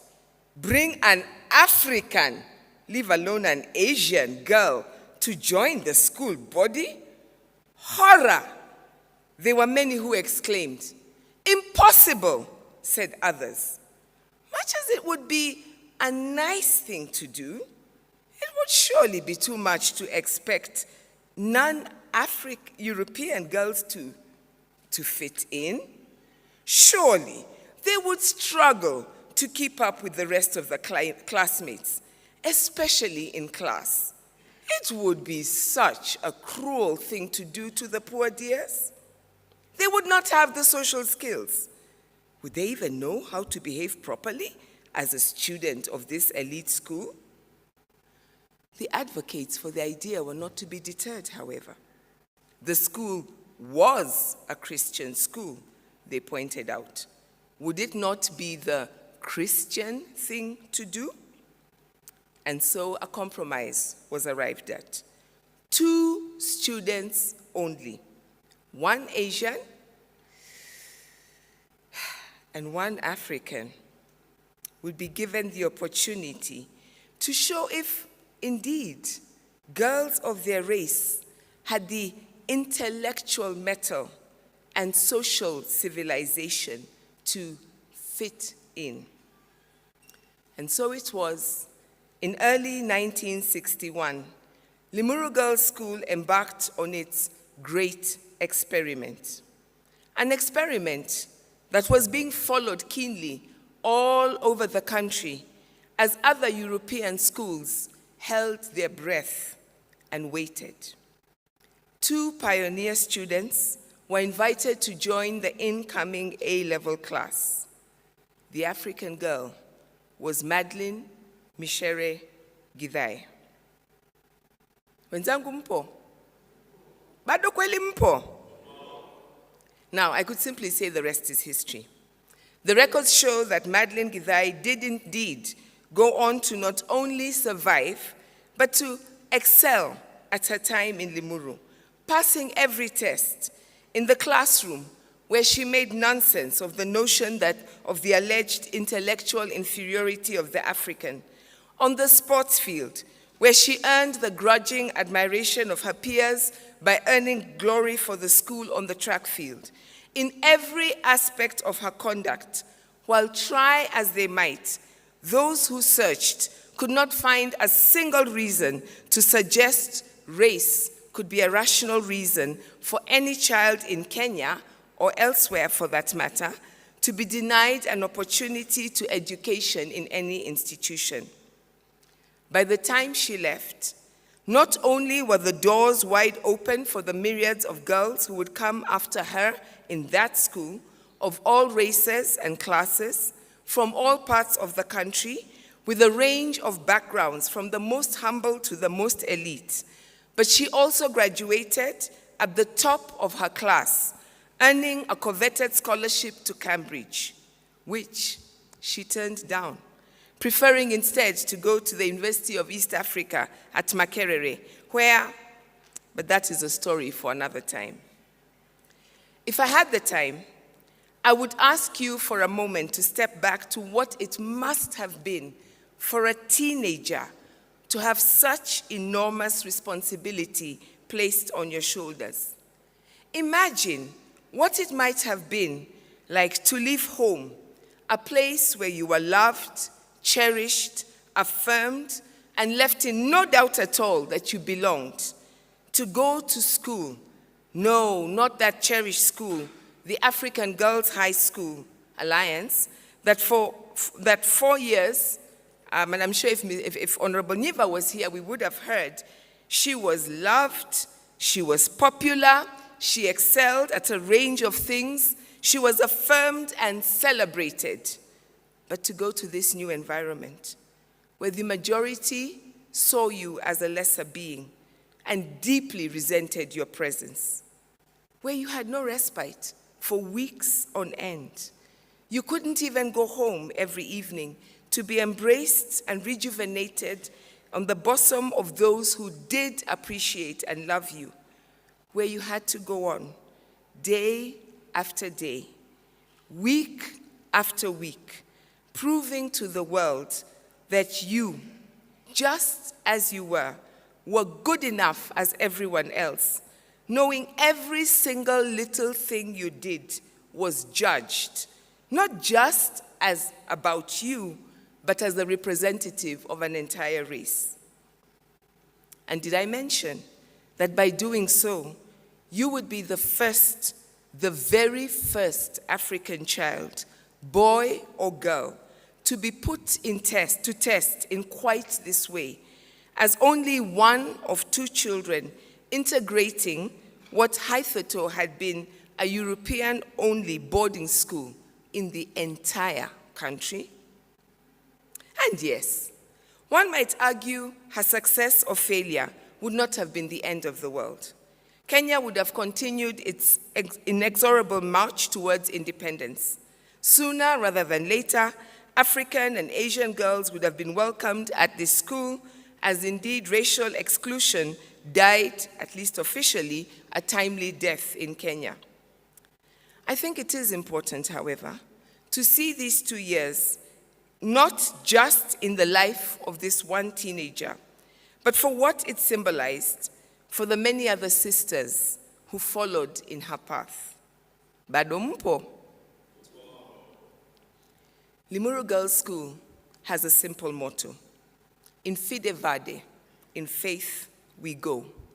It is a reminder that school is a place for preparing us for the future, a place of instilling in us or revealing to us our character, building the foundation that we will live in years to come. From activists such as have spoken before me, little girls come. One cannot help but wonder, thinking of our big sister Micere, if it was indeed at this school that the determination to invest her life in creating liberated zones wherever she went, to building community and supporting those who find themselves on the margin was born, or at least deepened. If it was not there that she first appreciated the responsibility of what it means to be the first, and she would be the first many times after that, not as a privilege to flaunt or demand special benefits, but as an opportunity to bust open spaces of exclusion to create access for others. If it is indeed in those years that she picked up the mantle of a liberation warrior, much as years later, the children in the play she co-authored with Ngugi wa Thiong'o, The Trial of Dedan Kimathi, would, growing up from being a witness to the struggles in society to putting body, soul, and spirit on the line, becoming an active participant in facilitating the change one envisions in society. I could go on and on, but time is not on our side.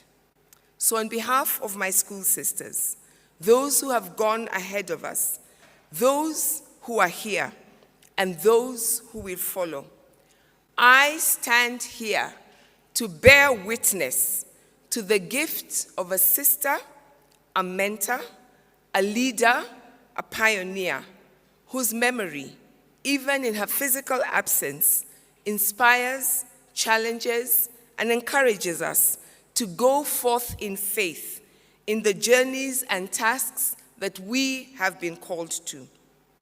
To always remember that privilege comes with great responsibility, that the gifts we have been given in our time are not because we are better than anyone else, but rather because chance places us in the positions we have. And so to us is given the challenge to live our lives in a way that influences the world for better, to do our part in transforming the society we are through living life characterized by Utu, always working towards the liberation of the country, the society, and the world in which we live. Big Sister Micere, your years at Limuru Girls were not in vain. We live the lessons, we follow the legacy, we are inspired by your life. We too, as you did, will go forth in faith. And so we salute you as you cross over to join the journey you are called to in Fide Vade.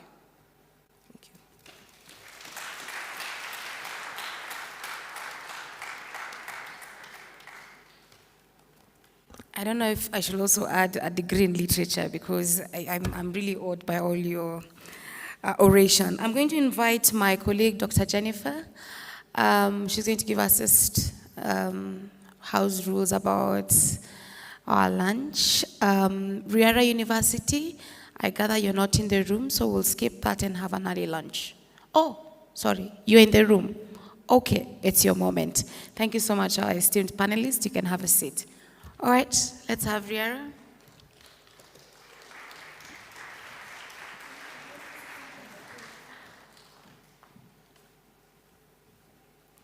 Hi, everyone. My name is Brian Kavalaji. I'm a recent graduate of Riara University. We are not really going to perform, but we'll say a little about our experience or how we came to meet Professor Micere Mugo.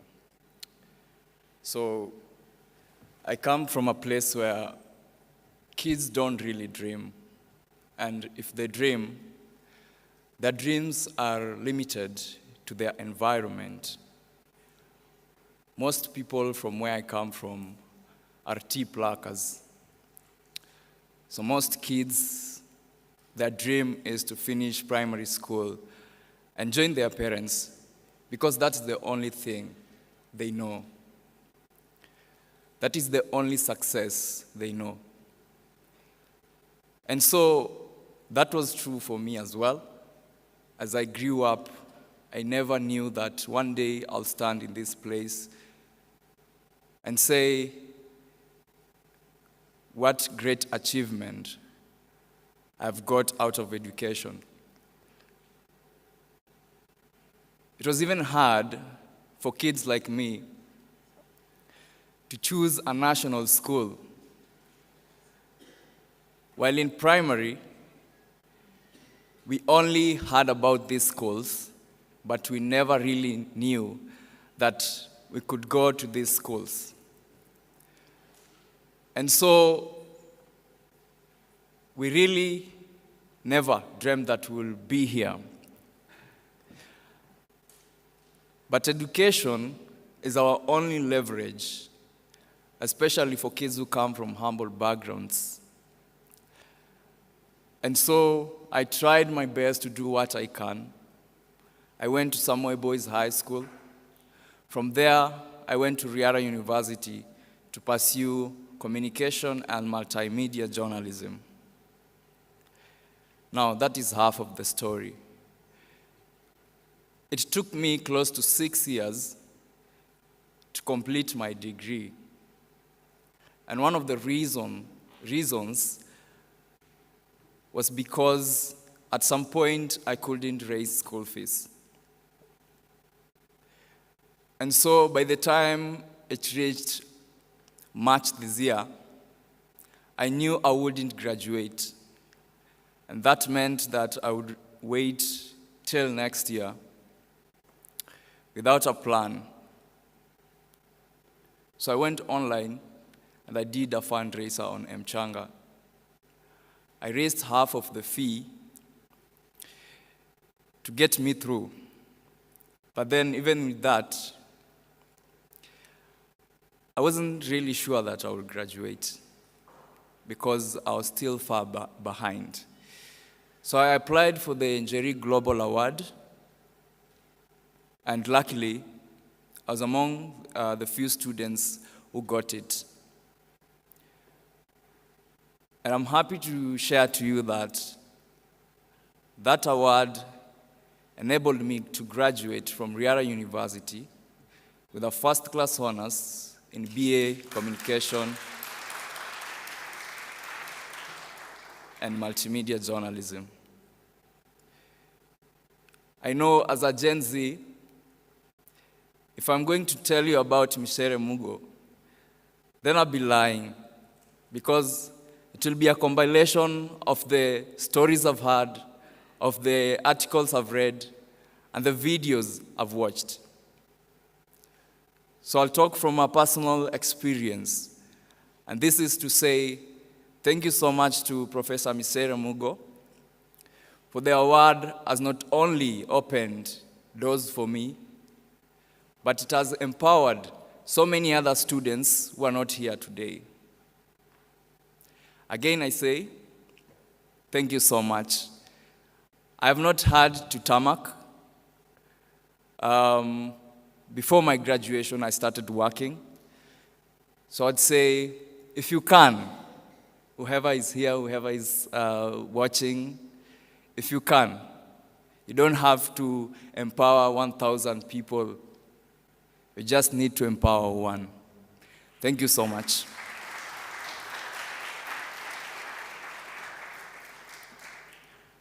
Good afternoon, everyone. I hope you can hear me. My name is Helen Tumaini. I am a student at Riara University. I wrote a whole speech, but right now I feel like I can, as he has said, I am a Gen Z. If I say whatever is in this speech, honestly, it's Googled. I'm going to speak what I honestly feel about Professor Mugo. A while back, a bursary was handed over to us via our school, VC over there, and the dean. I remember applying because I had reached a point in my life where I was starting to doubt the importance of school. I was starting to doubt, what am I doing in school? You know, I'd finished Form 4 a while back. I'm a Corona baby, as they call them, yes. So I'd finished Form 4. It was very difficult getting to school, so I deferred.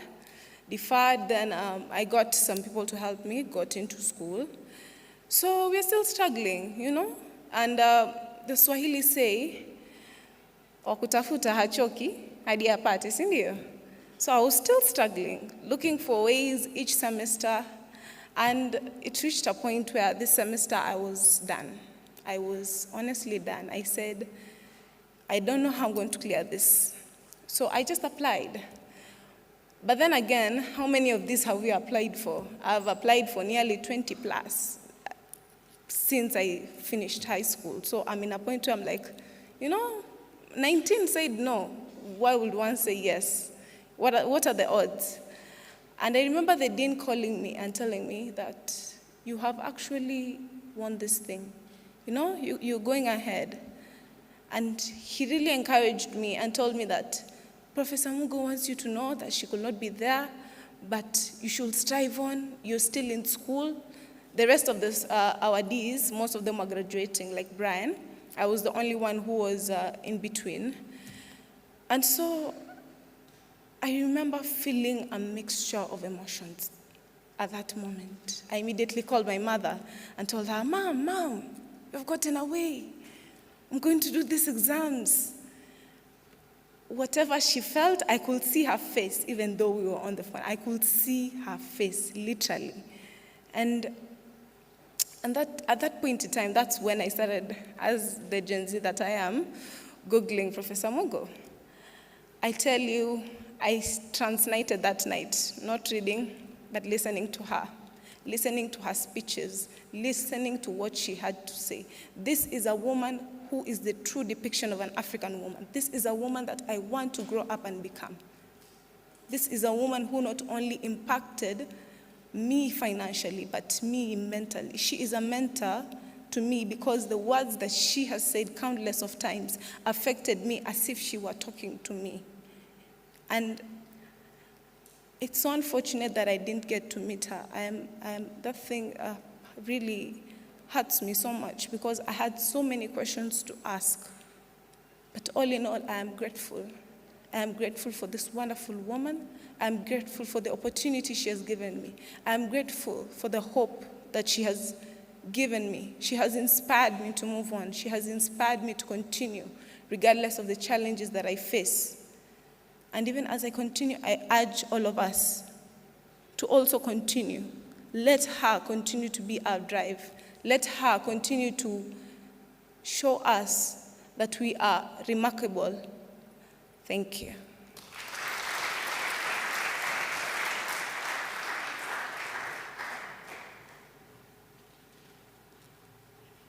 Thank you very much, the students from Riara University.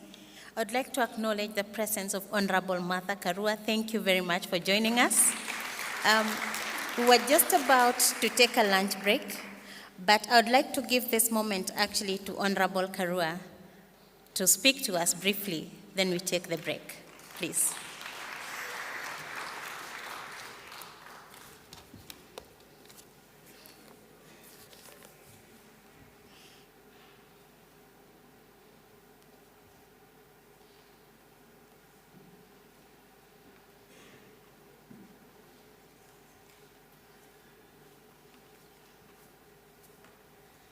Good afternoon, everyone. I came in at a great moment because I've been able to hear personal testimonies from those two students. It's really very touching that a professor was out there in the US impacting our students here in Kenya, something that is so rare. Because even those of us who are here, not many will stand to say they impacted one or two students in a year. Her work was truly phenomenal. I went to a tribute session by the social justice centers and was truly amazed to realize that although thousands of miles away, Professor Micere was working with social justice centers here in Nairobi. I felt so challenged. I know of them. We collaborate sometimes by coincidence, but I have not myself reached out to work with any of the social justice centers. But thousands of miles away, she was working with our social justice centers. How amazing. And it is good that these sessions are being held because we not only appreciate how amazing she was, it also challenges us to each do just a little wherever you can to impact society. Maybe we do in different ways, but seeing how she was reaching out, could we also just do a little extra and reach out? Professor Micere's life is a mirror for us to see how much a human being can do to impact positively. We live in a world which needs so many things done. We are used to complaining about what is not being done. How about, apart from pointing out what should be done, if each one of us did the little they could wherever you can? That's how I feel challenged by the glimpses of her life through the eyes of others. When I joined the University of Nairobi, that was in 1977. I know some of the audience were not born yet. In 1977, I joined the university, and she was one of the lecturers. She was not lecturing me, but I heard of her from my colleagues who were being lectured by her. We heard of other lecturers, outstanding lecturers like Professor Ngugi wa Thiong'o. We heard about all the active lecturers that time. I even remember Okot Bitek was also part of the lecturers at this university that time. And from curiosity, once in a while, when there was a public lecture where they were involved, we would go to listen.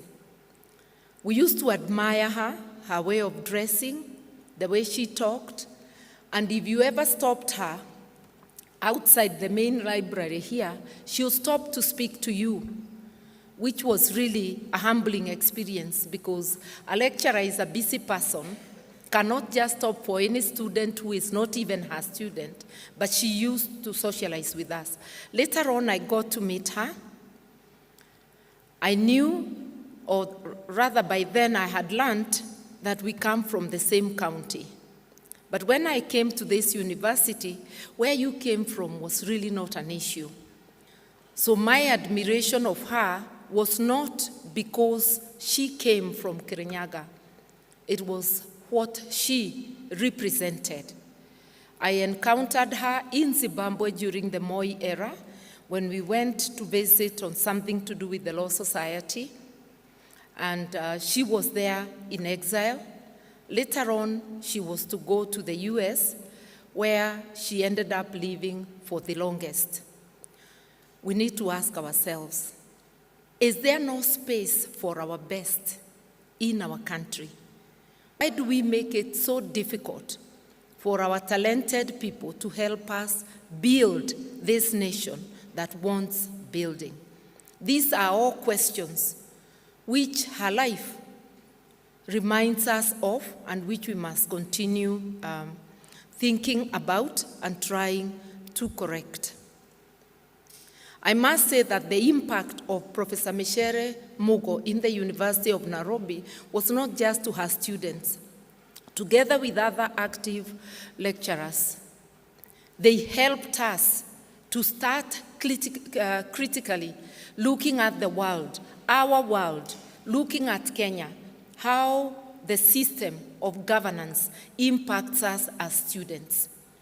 And when I left the University of Nairobi, I not only left as a graduate of law, I also left as a graduate of the social interactions within this university. And therefore, I can say without any contradiction that she actually did impact me as a student and later in life.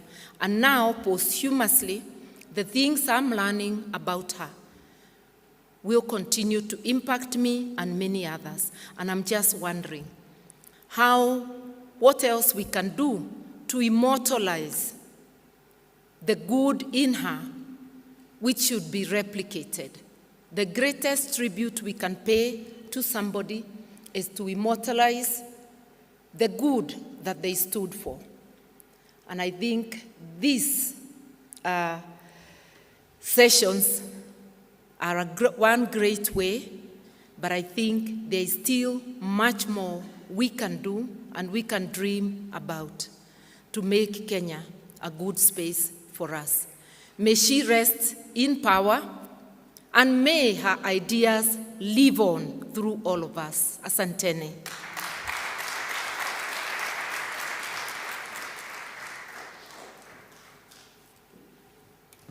Thank you very much, Honorable Karua. Once again, I apologize for the ambush. We're now going to take a short break, a health break, 45 minutes.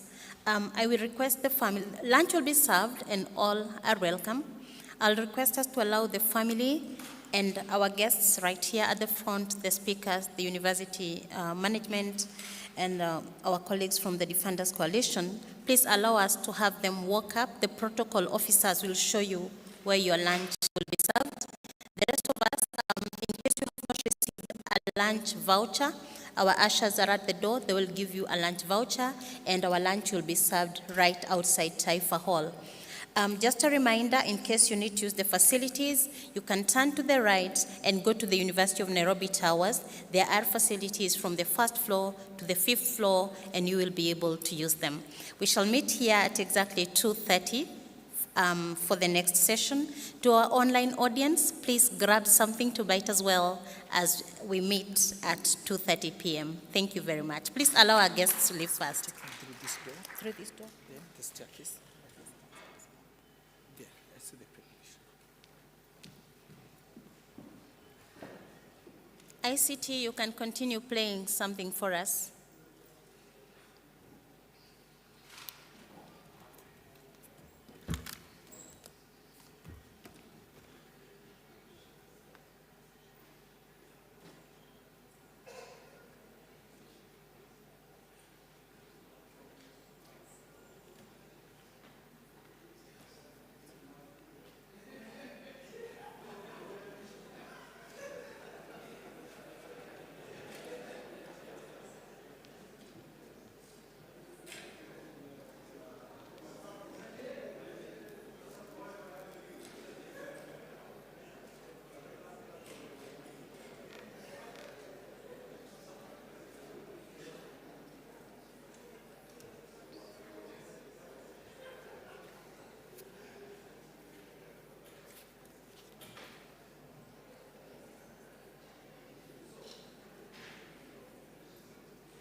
sing.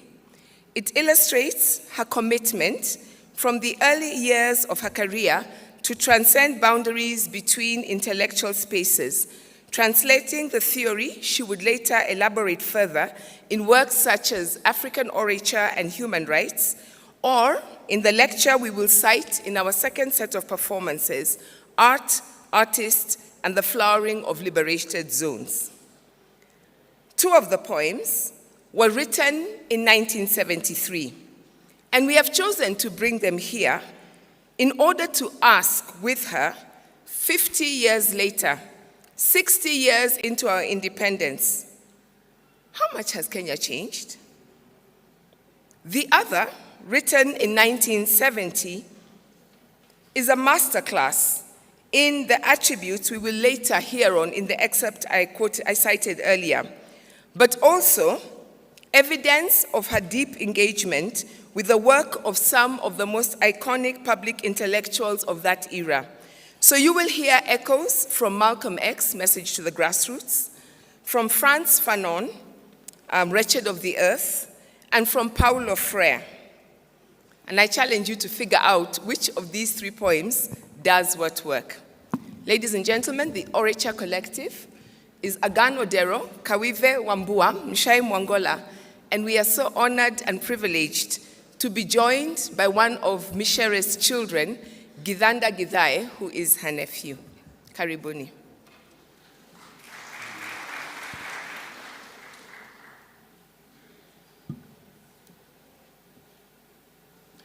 Haki is dead. I wish the rumor were not true that Haki is dead and buried, and her heart was set on fire times ago. Animals slaughtered, children driven out from the small round hut they loved so well. I wish it were just a rumor that wild weeds now thrive in her garden, so tall no food can grow. I wish the messenger had come home without so many scratches all over his body, abortive his attempt to penetrate the world overgrowth of Madhara. I wish the anguish in his face was just another rumor. Don't be a cabbage. Jesus said what? Child, don't be a cabbage. He never. You are crazy.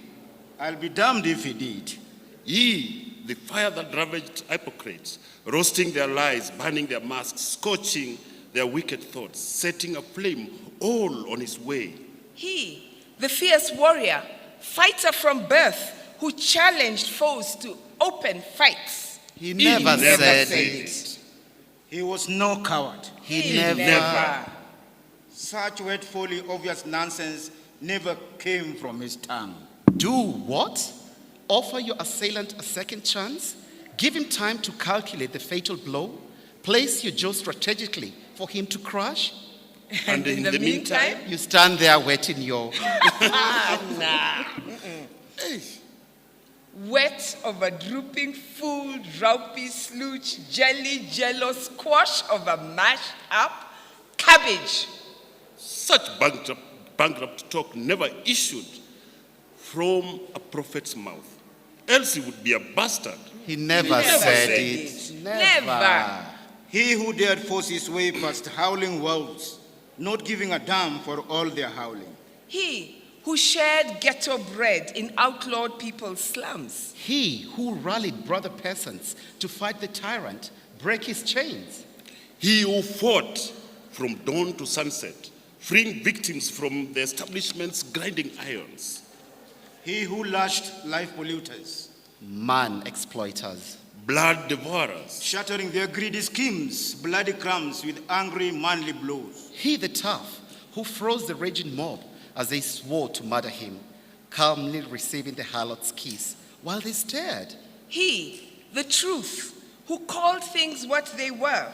The man whose fighter guts I'll always dig. He said, what? He never. Never. No, he never. Some lying coward sure misheard what he told. No, child. Don't be a cabbage. If your enemy strikes you on the left cheek, crush his right jaw.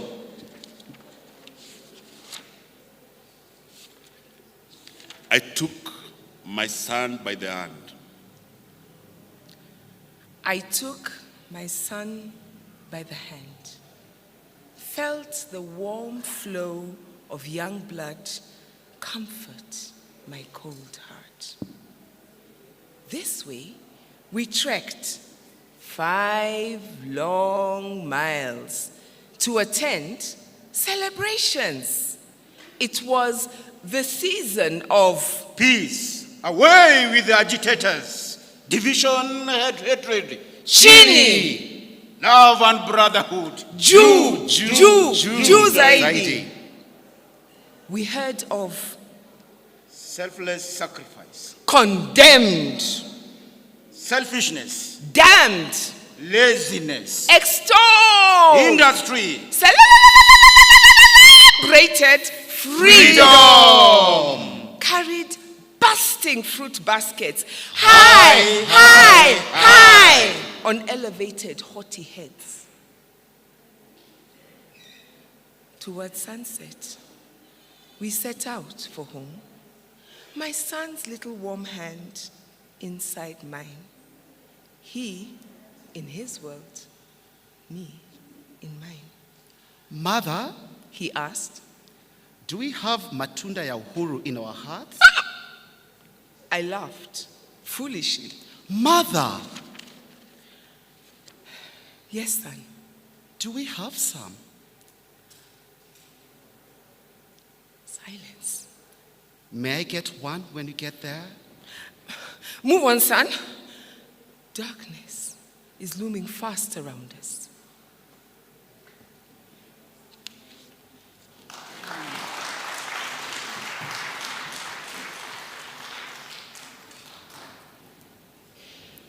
Thank you very much, the Orature Collective. Our program will derail slightly from what you have on the printed program. I will now invite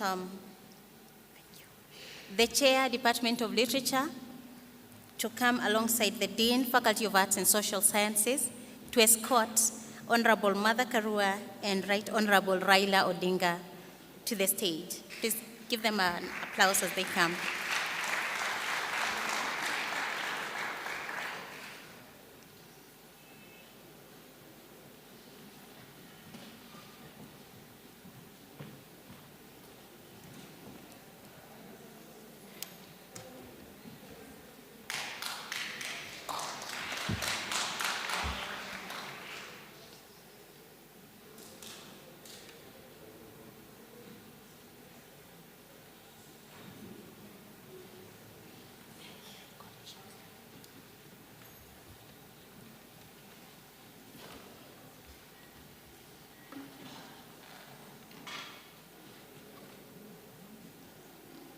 Thank you very much. For those who have joined us in the afternoon, my name is Prof.Micere. I teach in the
also eagerly waiting to take more in through the ongoing celebrations and intending to carry on the works of our celebrated professor from the recollections that we will get as we celebrate her. Thank you.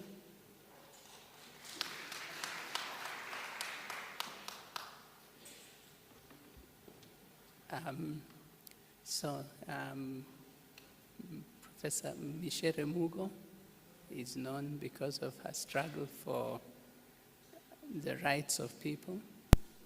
I think the Right Honorable Raila Amolo Odinga has also shown those traits in our country. I wish to welcome him to give his homage to a person whom we are all honoring here, Your Excellency.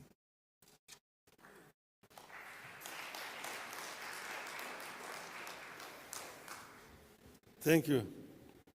Thank you, Professor. Distinguished visitors who are here today, other Kenyans who have come to celebrate the life of a great lady. I'm usually used here when I'm addressing people here to say comrades power. But I don't know whether these ones are comrades or not. But I thought that this function was going to take place tomorrow. But I then just was told that, oh, it's taking place today. So I rushed because it's something that I could never have missed. And because since Micere passed on, a lot has been said about her. And I was just thinking, and I put some points down. What do I say about this lady? I said, my key points are: one, a leading scholar, political activist on democracy in Kenya and social justice throughout the world. First female Dean of Faculty of Arts, University of Nairobi. Decorated academic, distinguished professor at Syracuse University in New York, leading global feminist, leading thinker on black consciousness and the fight for racial justice, writer, thinker, denationalized by Moi, but regained her citizenship through the fight of other Kenyan patriots like Sir Prof.Micere. Exiled for fighting against repression. I saw her last time we were together with her at Buffalo in New York when I was invited by Professor Mugo, who also sent his greetings, to give a commencement address at the Buffalo Law School, State University of New York. At that time, I met her with her two daughters. Then one, Jerry, who is now deceased, and the other one, Mumbi. That was in Buffalo. I was also there with my wife, Ida, my daughter, Rosemary. I was there with Honorable James Orengo, who is now the governor of Siaya, and Madam Sally Kosgei, and we had gone there. But life of Micere Mugo is a life of dedication and commitment. She has made a great contribution to the liberation of people. He was a fighter for women's rights. She was also a fighter for human rights in our country. And because of this, she paid very dearly. Now, the audience here can see our my colleagues in the trenches. Some of them, now you can say, retired but not tired. You can see Attorney General, Chief Justice Emeritus, William Mutunga. You can see Ngoto Karaoke seated there. These are people who have paid a great price in the liberation of this country. I am not talking in the Taifa Hall for the first time. I've talked here so many times. In fact, I used to give lectures to students in this hall here. But this Taifa Hall has witnessed some of the greatest speeches that have been made in this country. But there was a time when people like us could not come to Taifa Hall. It was like a no-go zone for people like us. That era is, you can't say it is past, because they say the more things change, the more they remain the same. So we must pay tribute to people like Micere Mugo for what they've done in our country. She did many things. She has helped very many Kenyans who were in problems. But she has remained very firm, and you read her writings. She has remained very committed and dedicated to the cause of emancipation of our society. We had gone through very difficult times.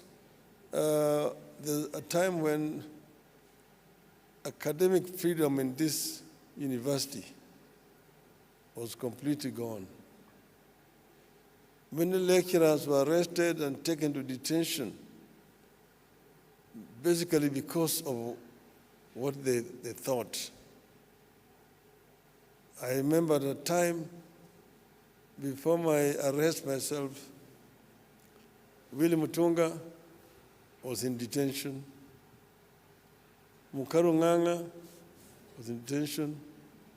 Alamin Mazrui was in detention. Edward Oyugi Akongo was in detention. Katamu Mukangi, detention. Quite a number of lecturers from the University of Nairobi were incarcerated, basically because of their consciousness. There was no academic freedom here in this country. And that is what actually compelled other people to rise up and struggle for change in this country. It was not easy. Lives were lost. There was a time when people would be arrested in this town, taken to Nyayo House, and thrown from the window of 23rd floor onto the streets. And then the government say that they had committed suicide. Those are the dark days that this country has been through. So what you're saying, what has been can be again. And that if Kenyans do not rise up and defend the democratic space that was opened up at a great price, they run a risk of actually going back to where we came from. The serious risk was going back to where we came from.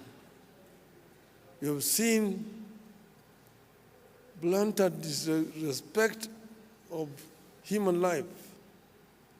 We have seen blood in the last few days.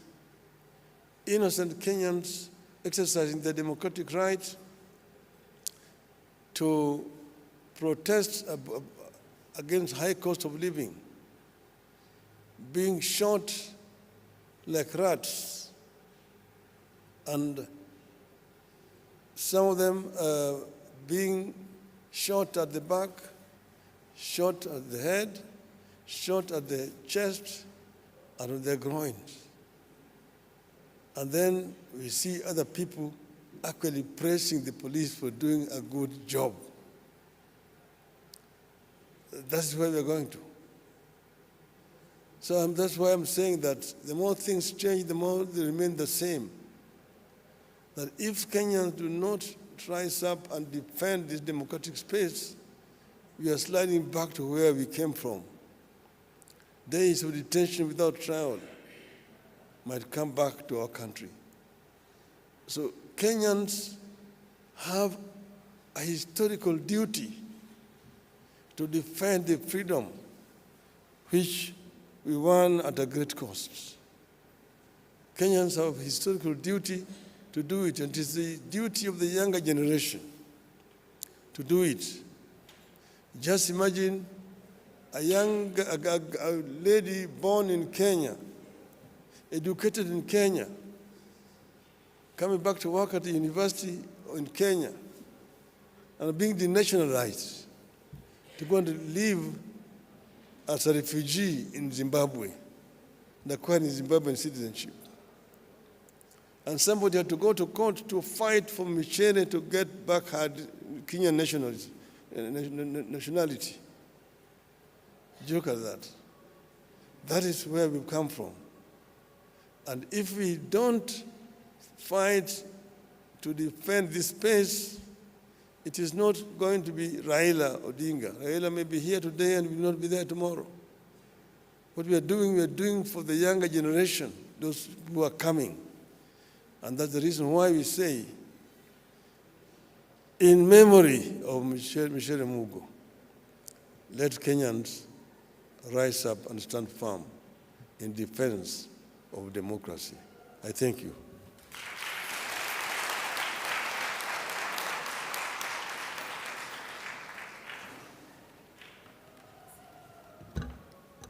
Thank you very much, Right Honorable Raila Odinga.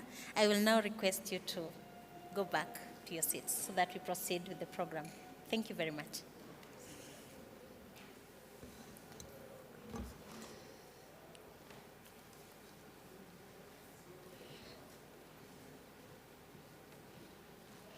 All right, we'll proceed with the program as they go down the steps. The next set of speakers is colleagues who worked with Professor Micere Mugo in the University of Nairobi. We have Professor Ngodho Kariuki and Professor Eda Gashokia. I will request Professor Ngodho Kariuki to come to the stage.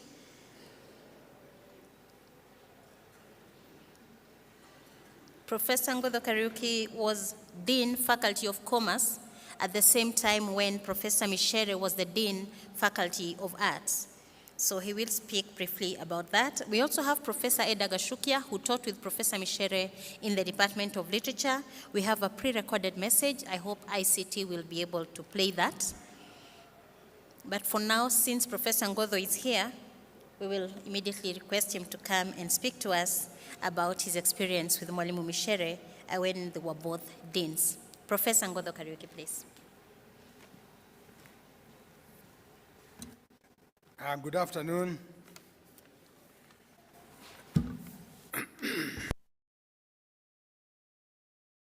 For giving me this opportunity to talk about my former colleague, to the family, Mumbi, and the sister, Muringo. We pass our condolences to you, but also assure you that your mother, your sister, lived a great life. She was a great woman, like everybody has said. I happened to have known her during those years when we were young, and we were young deans in the faculties here. That time, she was the faculty dean of arts. I was in commerce. Okothi was in law. Otieno was in engineering. Dairo was in medicine. And we were all in our 30s and 40s. Like the Right Honorable has said, we have also grown up in this area in the struggle. It is going to be left to you. I would like to recognize those who have come. We know our Right Honorable, Mzee Laila Ondinga, Mother Honorable, former Minister of Justice, Mother Karua, who are here with us. My lawyer, when during my years of detention, Mr. William Mutunga, Dr. William Mutunga, who was the former CJ, and the others. I would like to take this opportunity also to introduce the Master of Ceremonies for special reasons. This young lady you see here, and stand here, is my daughter. Her father and I lived in the same room at the University of Nairobi when we were students. When she was born, we went with the father to pick her from the maternity, to pick the mother from the maternity. And unfortunately, my friend, her father, who was a very good friend of mine, died when she was a young girl. So she doesn't know her father as much as I know. So I feel very proud when I see her here, and I feel comforted, feel appreciated. She's Jennifer Mushiri. The father, we used to call him Wanyabura. That is Nyabura's son. So today we are celebrating the life of Prof.Micere Mugo. She grew up during the Mau Mau period in Mount Kenya. She rose to become the first woman dean in the University of Nairobi in the Faculty of Arts. I was a dean in 1980 in the Faculty of Commerce, which was based in that building, Gathering, and she was the dean of the Faculty of Art. During her deanship campaign, and I wished my brother Kibwana was here, it was a tough campaign. We did it because that's the time that the university was divided between the progressive academics and conservative. And this was a lady who was fighting against all kinds and forms of injustice. To be a dean was a big thing, and to be a dean, you are elected by your colleagues, so it was not an appointment. We therefore belonged to Dean's Committee, which was a powerful organization, her and I. We also belonged to Senate, which was also another powerful position.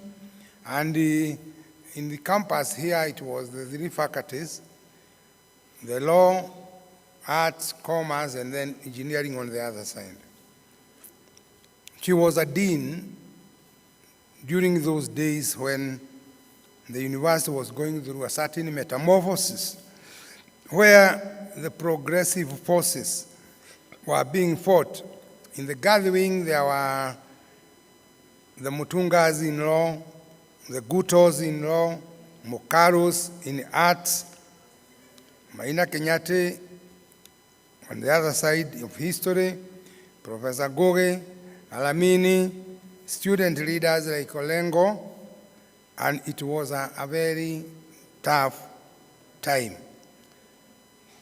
I remember her campaign was thorough, serious, and even opposed by some very close people who you don't want to mention.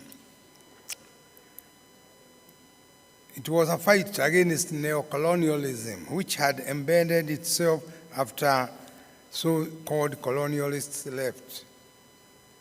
Kenya had entered into a quiet dictatorship, silent, and you couldn't talk, like has been mentioned by the Right Honorable.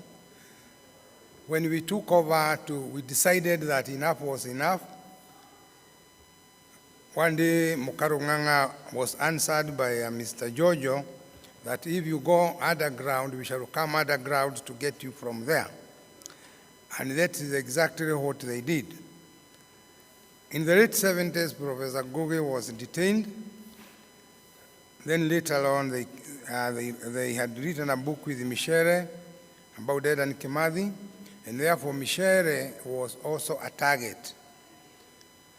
Soon, like has been mentioned, the lecturers would be arrested directly from their office, daylight like this, and then walked across the police, Central Police, or across the carpet building behind the university. And therefore the place, when you are sitting in the senior common room, you wouldn't know who is there, because there have become people who are wearing same clothes like you. They are civilian, but they were agents of the state. After a while, a number of people were detained. Others went out, and that's when Micere left the country, went to Zimbabwe, where she said she has become a citizen. And later on, I also went to Zimbabwe and I met her there again. It is important to honor her. I last met her at Liara when she had come for one of her usual meetings. And it is, like has been said, very sad that people get educated in the country, they are Kenyans, and they couldn't stay here. It is therefore a challenge to the young generation to guard what you say. This freedom of speech was not always there. She belongs to the angels of Dedan Kimathi and all the other heroes who have been mentioned. We respect and we urge you, Daughter Mumbi, remember your mother, emulate her, mourn her, but believe in her and acquire what she has done.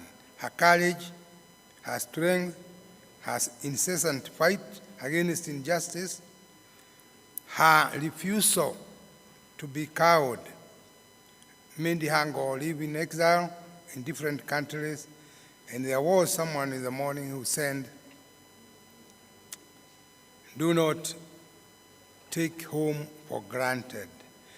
Also, don't oversize home. Home is where you are comfortable. And for those of us of our age, a lot of them went to exile or to prison. We don't want you to go back there, and we don't want that to be the story of this country. Her story cuts across Africa, Europe, America. So what can we say about her, except Ziebele Tulizuda Mwaribito. Go ahead, we are behind you, our sister, soon. Thank you.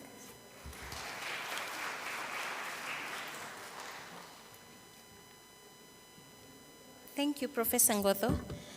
We have a bit of a problem with the internet, so our Zoom audience is not able to join us, and I was hoping we could change and have I don't know if the social justice theater is ready, if we could just have them on stage, and then we see if we can manage to take care of that technical problem with the ICT.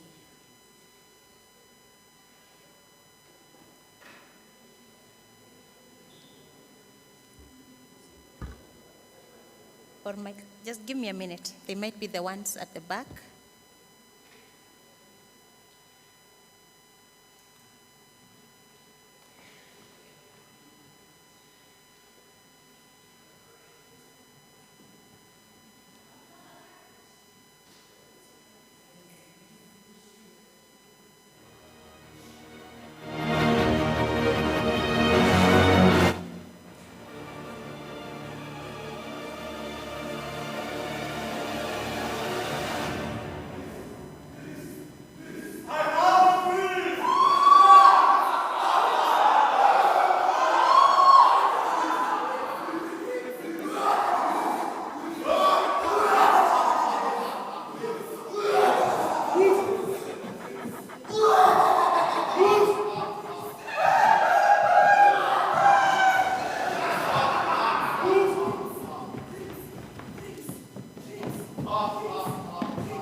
Yes, I am a poet.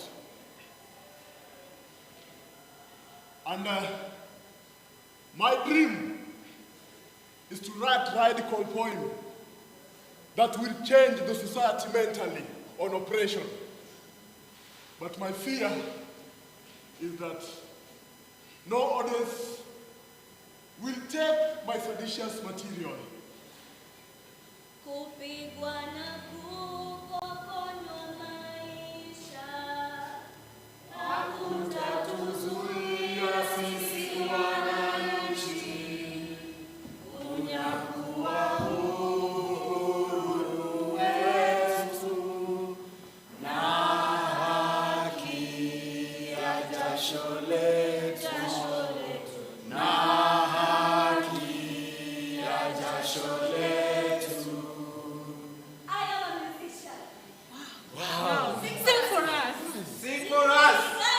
Kenya, Kenya, Kenya, wanataka tukufe njaa.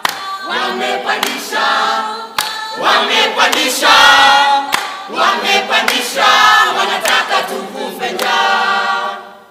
My dream is to write music that will speak to my society. Wow. My story, your story, Our story. but my fear is that my music will not be allowed to cross borders. I am a painter. Yes, yes. My dream is to paint a clear world. Wow. A clear world with no boundaries of countries, race, gender inequalities. But what? But I fear no gallery will do an exhibition for my heart. Toka wewe, nikutoke.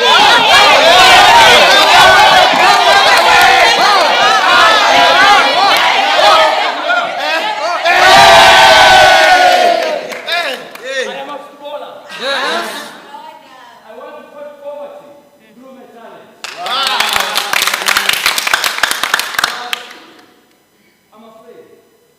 I'm afraid because connections outdo talent. Story I am a writer. Just like Micere Mugo. My dream is to write books. Wow.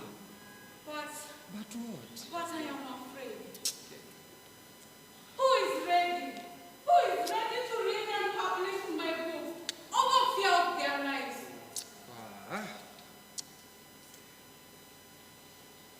Obadiah! What? Obadiah, why did you do this? But babe, so No, Obadiah! My heart still empty. My mind thickens me. Why?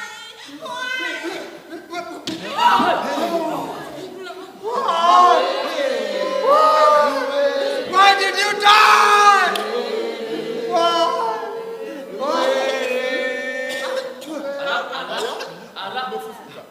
I'm an actor. I want to start conversation But I'm afraid. I'm afraid that no theater or any multimedia will want to feature me because they fear of losing their contracts. It is so crazy, people dying of hunger daily, yet the government is failing to provide for our and it's really daily paining. Acha niseme ukweli. Acha niseme ukweli. I am a rapper. I dream of writing punchlines that will liberate the people socially and economically. But I'm afraid. Again? I'm afraid that no record label will want to sign me. They say that I'm too conscious. Viva comrades, viva! Viva! Viva comrades, viva! Viva! Tumechoka kudhulumiwa, tumechoka. Tumechoka! Tumekataa kushikwa bure, tumekataa. Tumekataa! I am an activist, just like Micere Mugo. I want a country that will be ruled by a ruler who doesn't. I want a country that will be ruled by rulers who don't oppress people. Yes. Wow. Viva comrades, viva! Viva! Comrades, viva! Viva! Haya basi, wananchi, tumkaribishe mtukufu rais mteule, yani rais Hasla, Bwana Hasla.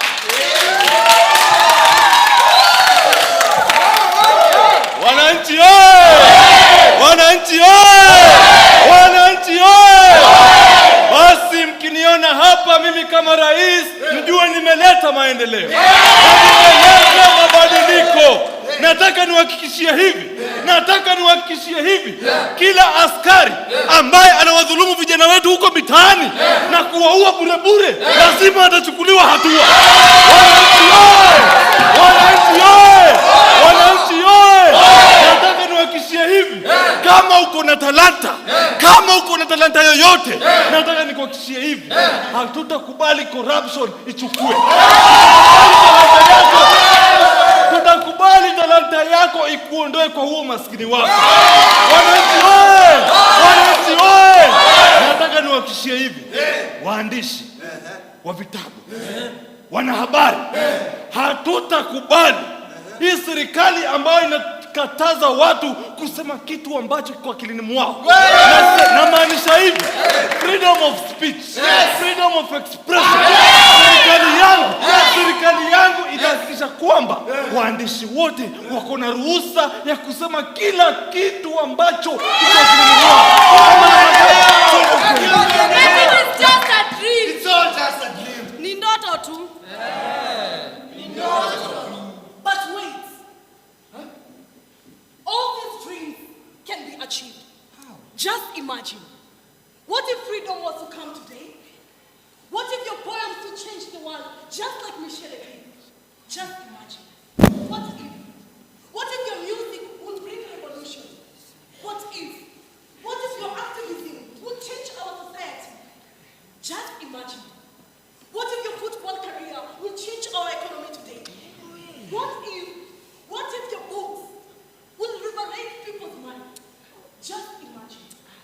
Like Micere Mugo always said, writing is a lifeline, especially when your existence has been denied, especially when you're left on the edges, especially when your life, the progress of your growth, have been subjected to attempted strangulation. Now, like a ribbon was saying, just like them, change is inevitable. Micere is gone, but her legacy lives in us. It is our duty to continue what she started, because the voice is still on. Yes, Basi wananchi nilikuwa nawaambia